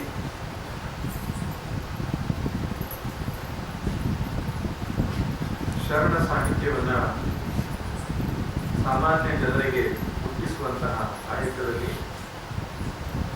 ದೀರ್ಘಕಾಲ ತಮ್ಮನ್ನ ತೊಡಗಿಸಿಕೊಂಡಂತಹ ಸಂತರು ಶ್ರೀ ಶ್ರೀ ಶ್ರೀ ವಿದ್ಯಾನಂದ ಶರಣರ ಪುಣ್ಯ ಸ್ಮರಣೆಯ ನಿಮಿತ್ತ ಸತ್ಸಂಗ ಸಂಜೀವಿನಿ ಕೂಟ ಎನ್ನುವಂತಹ 3 ದಿನ ಕಾರ್ಯಕ್ರಮವನ್ನು ಹಮ್ಮಿಕೊಂಡಿದ್ದಾರೆ. ನನಗೆ ಇದರಲ್ಲಿ ಭಾಗವಹಿಸಿ ಬಹಳ ಸಂತೋಷ ಆಯಿತು. ನನಗೆ ಈ ಕಾರ್ಯಕ್ರಮಕ್ಕೆ ಬರುವುದಕ್ಕಿಂತ ಮುಂಚೆ ಕೃಷ್ಣಾನಂದ ಶಾಸ್ತ್ರಿಗಳು ಕೃಷ್ಣಾನಂದ ಹೋಗುವಂತ ಕರೀತಿರಲ್ಲ ಹಳ್ಳಿ ಮಾಹಿತಿ ಆದರೆ ಜನ ತುಂಬ ತಿಳ್ಕೊಂಡಿದ್ದಾರೆ. ನನಗೆ ಎಚ್ಚರಿಕೆ ಕೊಟ್ಟಿದ್ರು, ನೀವು ಹಳ್ಳಿ ಅಂತ ಹೇಳ್ಕೊಂಡು ಬರೀ ಪುರಾಣ ಕಥೆ ಹೇಳ್ತಾ ಕೂತ್ಕೊಳ್ಬೇಡಿ, ಪಕ್ಕಾ ವೇದ ಅಂತ ಹೇಳಿದ್ರು ಅರ್ಥ ಮಾಡಿಕೊಳ್ಳೋ ಸಾಮರ್ಥ್ಯ ಇದೆ, ಜನ ಕೂತ್ಕೊಂಡು ಕೇಳ್ತಾರೆ. ಇವರು ಮಾತನಾಡುವಾಗ ನಾನು ಗಮನಿಸ್ತಾ ಇದ್ದೆ, ಶಾಂತ ಚಿತ್ತರಾಗಿ ಏಕಾಗ್ರತೆಯಿಂದ ಶ್ರದ್ಧೆಯಿಂದ ನೀವೆಲ್ಲ ಆಲಿಸ್ತಾ ಇರುವುದು ನಮ್ಮ ಭಾರತೀಯ ಸಂಸ್ಕೃತಿಯ ಗರಿಮೆ ಇದೆ. ಯಾವುದೇ ಹಳ್ಳಿಗೆ ಹೋಗಲಿ ಇಲ್ಲೊಬ್ಬರು ಸಂತರು ಆಗಿ ಹೋಗಿದ್ದಾರೆ, ಇಲ್ಲೊಬ್ಬರು ಜೀವನ್ಮುಕ್ತರು ಆಗಿ ಹೋಗಿದ್ದಾರೆ ಅಂತ ಹೇಳಿ ನಮ್ಮ ಹಿರಿಯರು ಹೇಳ್ತಾರೆ. ಉತ್ತರ ಭಾರತದಿಂದ ಉತ್ತರದಿಂದ ದಕ್ಷಿಣದವರೆಗೆ ಎಲ್ಲಿ ಬೇಕಾದರೂ ಹೋಗಿ ಈ ಊರಿನಲ್ಲಿ ಒಬ್ಬರು ಜೀವನ್ಮುಕ್ತ ಸಂತರಿದ್ರು, ಅವರು ಸಮಾಧಿ ಇದೆ ನೋಡಿ. ನಾನು ಈಗ ನಡೆಸಿರತಕ್ಕಂಥ ಶಿರಸಿಯ ಸಮೀಪದ ಸಿದ್ದಾಪುರದ ಆಶ್ರಮದಲ್ಲಿ 2 ಮಹಾತ್ಮರ ಸಮಾಧಿಗಳಿದೆ. ಮಹಾತ್ಮರು ಬಹಳ ದೊಡ್ಡವರಿದ್ದು ಕೂಡ ಅದು ನಮ್ಮ ದೇಶದ ಶ್ರೇಷ್ಠತೆ. ಅನುಭಾವಿಗಳು, ಶರಣರು, ಸಂತರು, ಜೀವನ್ಮುಕ್ತ ಪುರುಷರು ಲೆಕ್ಕವಿಲ್ಲದಷ್ಟು ಸಂಖ್ಯೆಯಲ್ಲಿ ನಮ್ಮ ದೇಶದಲ್ಲಿ ಆಗೋಗಿದ್ದಾರೆ. ಕೆಲವರ ಚರಿತ್ರೆಗಳನ್ನು ನಾವು ದಾಖಲಿಸಿದ್ದೇವೆ, ಕೆಲವರ ಚರಿತ್ರೆಯನ್ನು ದಾಖಲಿಸಲಿಕ್ಕೆ ಆಗಲಿಲ್ಲ, ನಾವು ಸಿಗಲೇ ಇಲ್ಲ. ಕೆಲವರು ಸಾಮಾನ್ಯರಂತೆ ಕಂಡು ಹಾಗೆ ಕಳೆದು ಹೋಗಿದ್ದಾರೆ. ಗೃಹಿಣಿಯಾಗಿ, ಗೃಹಸ್ಥರಾಗಿ, ಸಾಮಾನ್ಯ ವ್ಯಕ್ತಿಯಂತೆ ಇದ್ದು ಒಳಗಡೆಗೆ ಜ್ಞಾನಿಯಾಗಿ ನಮ್ಮ ಜೀವನವನ್ನು ಕಳೆದಿದ್ದಾರೆ. ಅಂತಹ ಭವ್ಯ ದಿವ್ಯ ದೇಶ ಭಾರತ.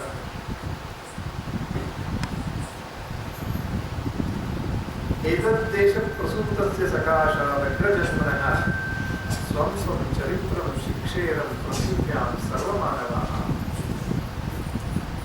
ಜಗತ್ತಿನಲ್ಲಿರತಕ್ಕಂತಹ ಬೇರೆ ಬೇರೆ ಸಂಸ್ಕೃತಿಯಂತೆ ಹೇಳಿದರು ಅವರೆಲ್ಲರೂ ಭಾರತ ದೇಶಕ್ಕೆ ಬಂದು ನಮ್ಮ ಸನಾತನ ಸಂಸ್ಕೃತಿಯ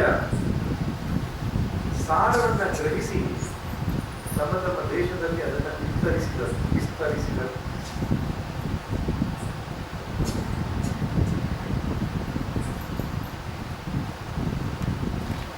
ಚುನಾವಣೆಯಲ್ಲಿ ಗೆಲ್ಲಲಿಕ್ಕೆ ಆಶೀರ್ವಾದ ಬೇಕು ಅಂತ ಸಿಗ್ಬೋದು, ಆದರೆ ಜ್ಞಾನ ಭಕ್ತಿ ವೈರಾಗ್ಯದಿಂದ ಶುದ್ಧನಾಗಿರತಕ್ಕಂಥ ಶಿಷ್ಯ ಸಿಗಬೇಕಾದ್ರೆ ಗುರು ಕೂಡ ಪುಣ್ಯ ಮಾಡ್ತಾರೆ.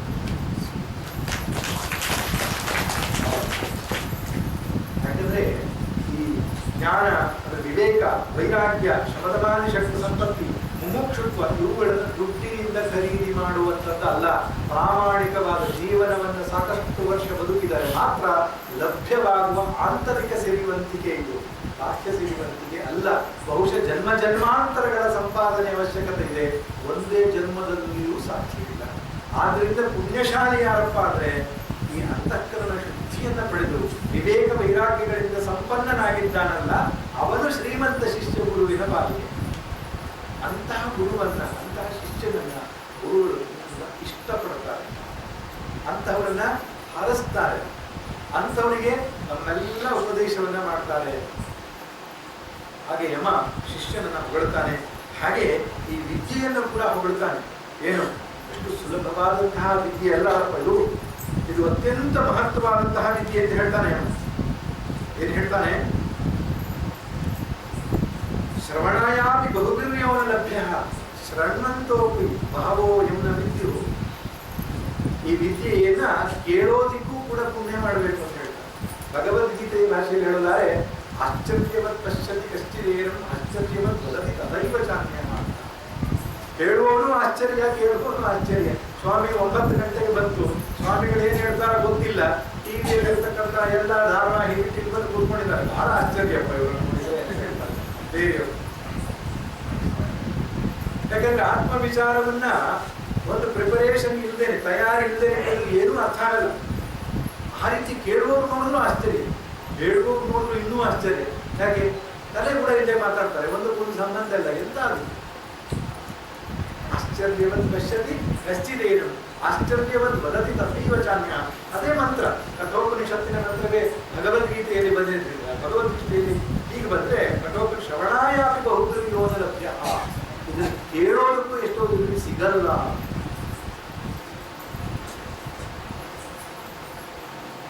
ಇದನ್ನು ಕೇಳೋದಕ್ಕೂ ಪುಣ್ಯ ಮಾಡಬೇಕು, ಇದನ್ನು ಆಸ್ವಾದಿಸೋದಕ್ಕೂ ಪುಣ್ಯ ಮಾಡಬೇಕು.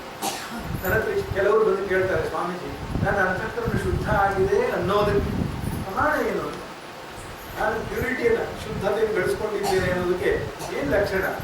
ಆತ್ಮ ವಿಚಾರ ನಿಮಗೆ ರುಚಿಸ್ಲಿಕ್ಕೆ ಆದ್ರೆ, ಆತ್ಮ ವಿಚಾರಗಳನ್ನ ಆಸ್ವಾದಿಸುವಂತಹ ಮನಸ್ಥಿತಿ ನಿಮಗಿದೆ ಅಂತಾದ್ರೆ ನಿಮ್ಮ ಅಂತಃಕರಣ ಶುದ್ಧವಾಗಿದೆ ಅಂತ.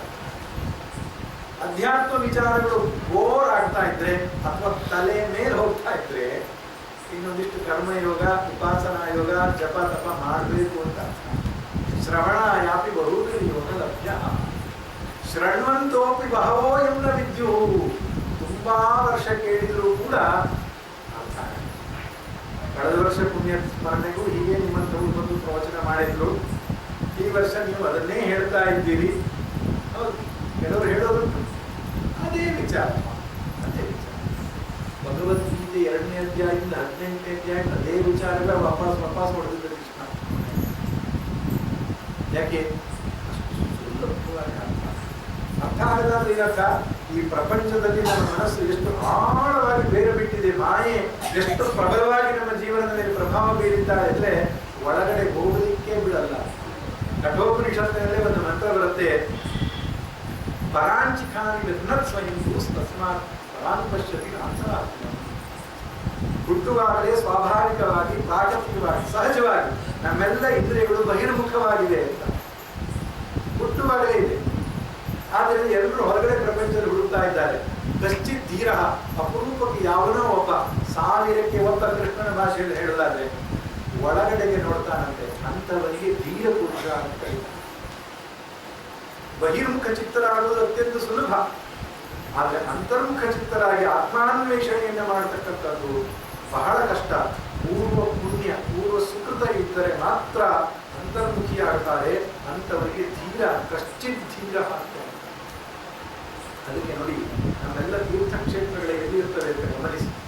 ನದಿ ಎನ್ನುವಂಥದ್ದು ಉತ್ತರದ ಯಾವುದೋ ಹಿಮಾಲಯದಿಂದ ಹುಟ್ಟಿ ಹರಿದು ಸಮುದ್ರವನ್ನು ಸೇರುವ ಕಡೆಗೆ ಬರುವ ದಾರಿಯಲ್ಲಿ ಕೆಲವೊಮ್ಮೊಮ್ಮೆ ಅದು ಮೂಲಕ್ಕೆ ತಿರುಗುವ ಹಾಗೆ ಆಕೆ ನದಿ ಹರಿದುಕೊಂಡು ಬರುವಾಗ ಒಮ್ಮೊಮ್ಮೆ ಮೂಲಕ್ಕೆ ಸ್ವಲ್ಪ ತಿರುಗಿ ಮತ್ತೆ ಪುನಃ ಕೆಳಗಡೆ ಹರಿದು ಹೋಗ್ತದೆ.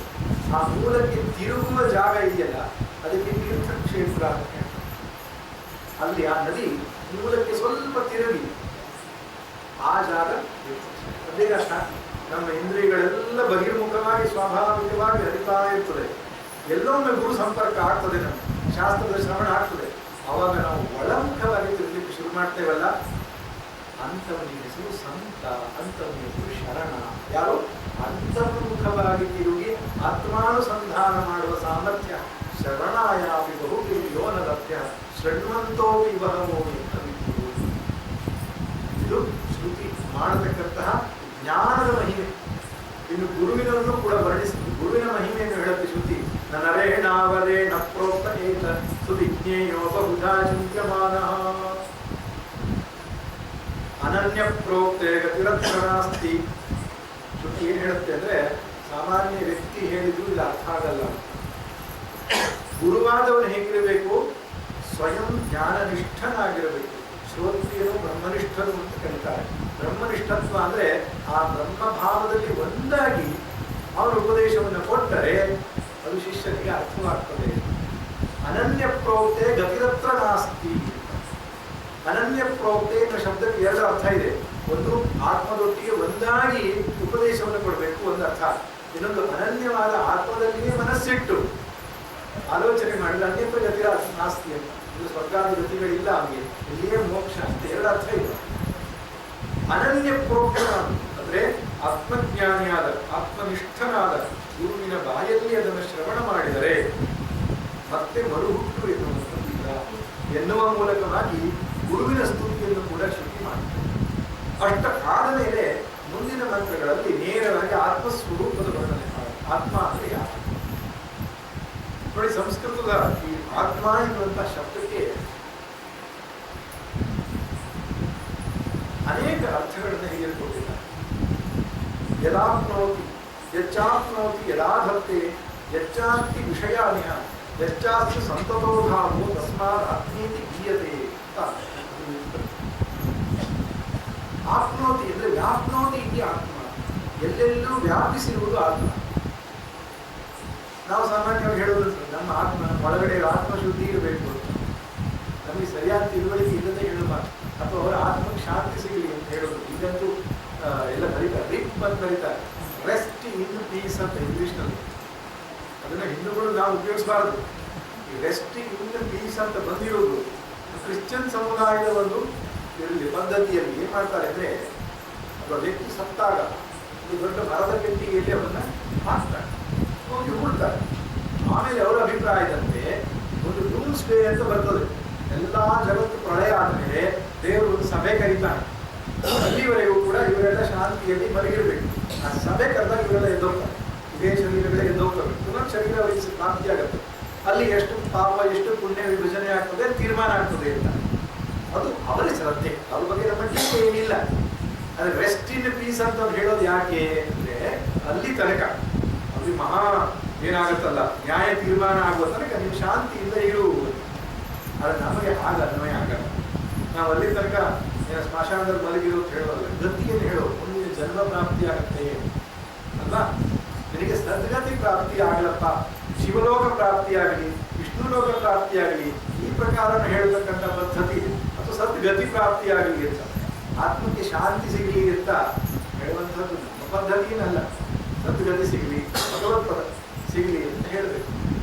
ಹಾಗೆ ಆತ್ಮ ಎನ್ನುವ ಶಬ್ದಕ್ಕೆ ಸಾಮಾನ್ಯವಾಗಿ ಅರ್ಥ ನಮ್ಮ ಶರೀರ ಮನಸ್ಸು ಬುದ್ಧಿಗಳಲ್ಲಿರುವ ನಾನು ಎಂಬುದಾದರೂ ಕೂಡ ವಾಸ್ತವವಾಗಿ ಆಪ್ನೋತಿ ವ್ಯಾಪ್ನೋತಿ ಇದೆ ಆತ್ಮ ಅಂತ, ಎಲ್ಲೆಲ್ಲೂ ತುಂಬಿರುವ ತತ್ವ. ಅದಕ್ಕೆ ವಿಷ್ಣು ಅಥವಾ ಶಿವ ಎಂಬುದಾಗಿ ಕರೀತಾರೆ. ಸಂಸ್ಕೃತ ಭಾಷೆ ಎಷ್ಟು ಚಂದ ಇದೆ. ವಿಷ್ಣು ಅಂದ್ರೆ ಯಾರು? ಶಂಖಚಕ್ರ ಗದಾ ಪದ್ಮಗಳನ್ನು ಧರಿಸಿರುವವನು ಕ್ಷೀರಶಾಯಿ ಆಗಿರುವ ಸಾಮಾನ್ಯ ಅರ್ಥ. ವಾಸ್ತವವಾಗಿ ವಿಶ್ವಂ ವಿಷ್ಣು, ವಿಷ್ಣು ಎಂಬ ಶಬ್ದಕ್ಕೆ ಅರ್ಥ ವಿಶ್ವಂ, ಎಲ್ಲೆಲ್ಲೂ ವಿವಿಧಂ ಶ್ವಯತಿ, ಅನೇಕ ರೂಪಗಳಲ್ಲಿ ತೋರಿ ಬರುತ್ತಾ ಇರುವವರು ವಿಷ್ಣು ಅಂತ. ಎಲ್ಲೆಲ್ಲೂ ತುಂಬಿರುವಂತಹ ಚೈತನ್ಯ ವಸ್ತುವಿಗೆ ವಿಷ್ಣು ಅಂತ ಅರ್ಥ. ಶಿವ ಎನ್ನುವ ಶಬ್ದಕ್ಕೆ ಅರ್ಥ ಏನು? ಶಿವ ಧಾತುವಿಗೆ ಶೇತೇತಿ ಶಿವ ಅಂತ, ಎಲ್ಲೆಲ್ಲೂ ವ್ಯಾಪಿಸಿರುವವನು ಅಂತ. ಶಿವ ಅನ್ನೋ ಶಬ್ದಕ್ಕೂ ಅರ್ಥ ಎಲ್ಲೆಲ್ಲೂ ತುಂಬಿರುವವನು ಅಂತ ಶಿವ. ಶಿವ ಆಗಲಿ ವಿಷ್ಣು ಆಗಲಿ ಗಣಪತಿ ಆಗಲಿ ಲಲಿತಾ ತ್ರಿಪುರ ಸುಂದರಿ ಆಗಲಿ ರಾಮ ಆಗಲಿ ಎಲ್ಲ ಶಬ್ದಕ್ಕೂ ಅರ್ಥ ಆತ್ಮ ಅಂತ.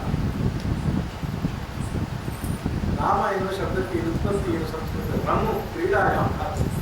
ರಮಂತೆ ಯೋಗಿನೋ ಯಸ್ಮಿನ್ ನಿತ್ಯಾನಂದೇ ಚಿದಾತ್ಮನಿ ತೇನ ಬ್ರಹ್ಮಪದೇನಾಸು ಪರಬ್ರಹ್ಮಾದಿದೆ. ರಮ್ ಧಾತುವಿಗೆ ಕ್ರೀಡಿಸುವುದು ಅಂತ ಅರ್ಥ, ನನಗೆ ಸಂತೋಷ ಕೊಡುವುದು ಅಂತ. ಯೋಗಿಗಳು ಯಾರನ್ನ ಹೃದಯದಲ್ಲಿ ಸಂತೋಷ ಕೊಡ್ತಾರೋ ರಾಮ, ಯೋಗಿಗಳಲ್ಲಿ ಆತ್ಮದಲ್ಲಿ ಸಂತೋಷ ಕೊಡ್ತಾರೆ. ಆದ್ರೆ ರಾಮ ಅಂದ್ರೆ ಆತ್ಮ ಅಂತ ಅರ್ಥ, ಕೃಷ್ಣ ಅಂದ್ರೆ ಆತ್ಮ ಅಂತ ಅರ್ಥ. ಕೃಷ್ಣ ಧಾತುವಿಗೆ ಆಕರ್ಷಣೆ ಅಂತ ಅರ್ಥ. ಎಲ್ಲರನ್ನ ಆಕರ್ಷಿಸುವಂಥದ್ದು ಯಾವುದು? ಒಳಗಿರುವ ಆತ್ಮ, ಆನಂದ ಸ್ವರೂಪನಾದ ಆತ್ಮ ಅಂತ ಆಕರ್ಷಿಸುವುದು.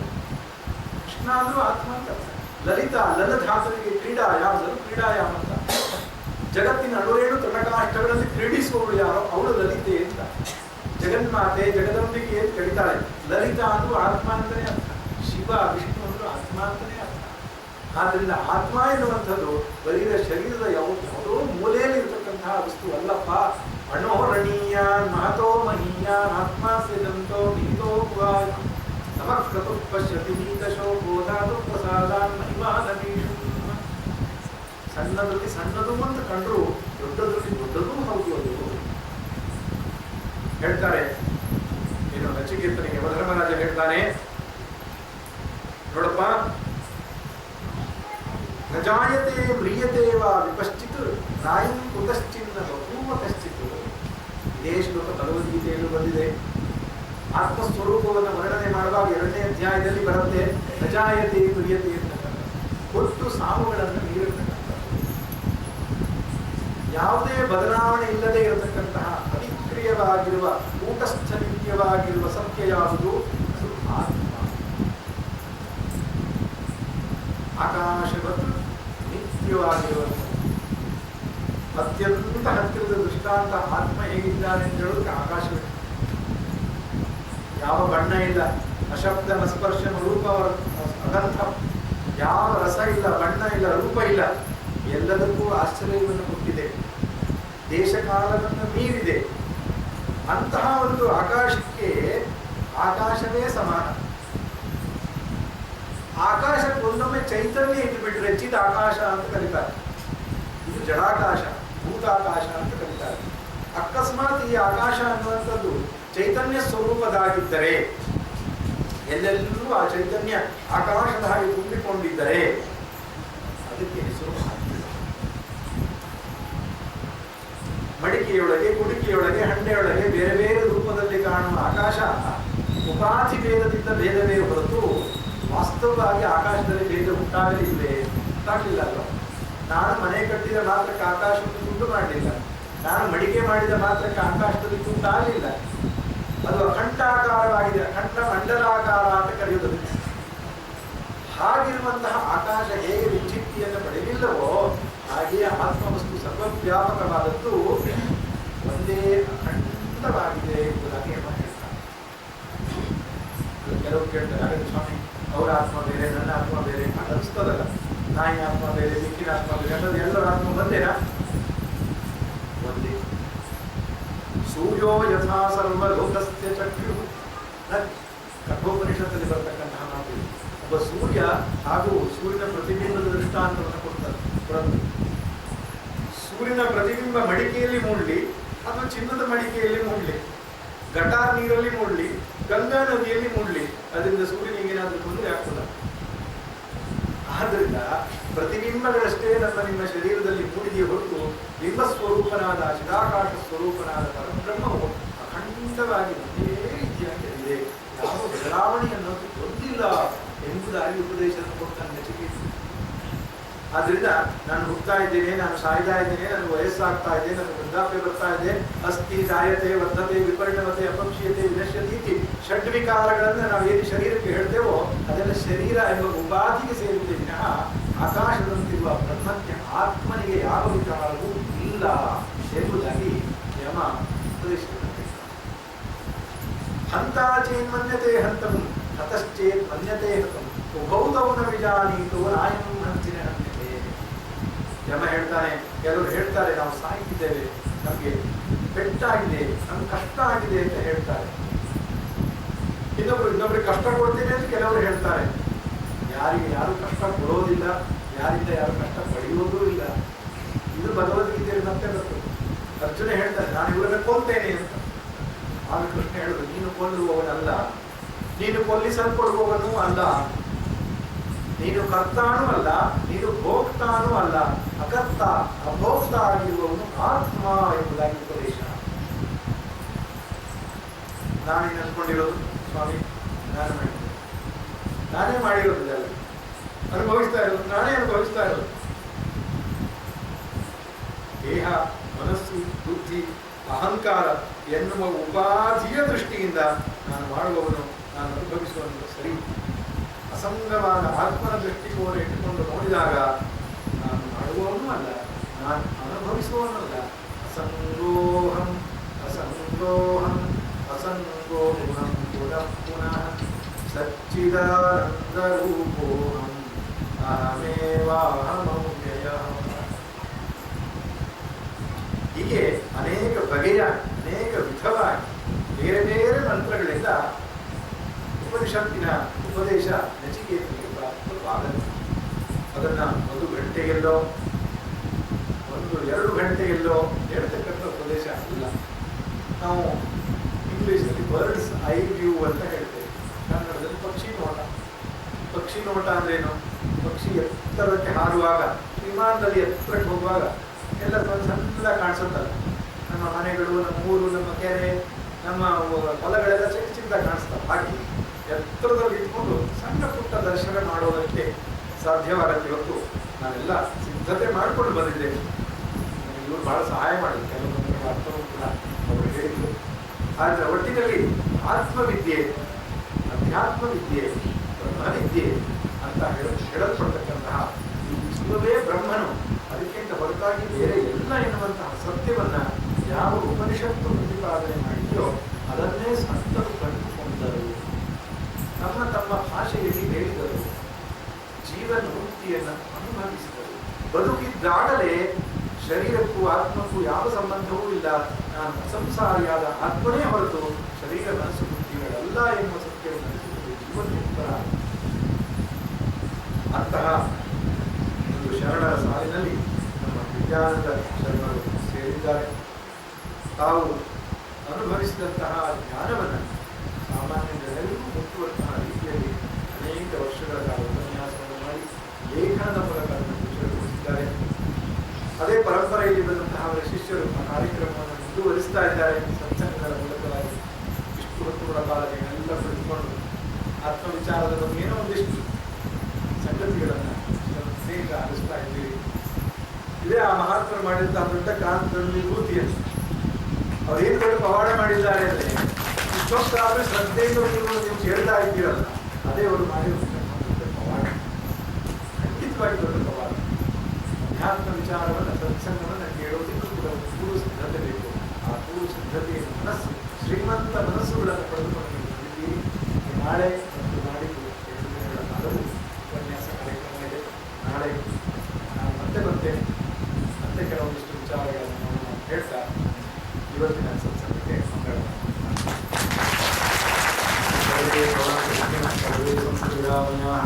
ಸರ್ವೇ ಭದ್ರಾಣಿ ಪಶ್ಯಂತು ಮಾ ಕಶ್ಚಿತ್ ದುಃಖ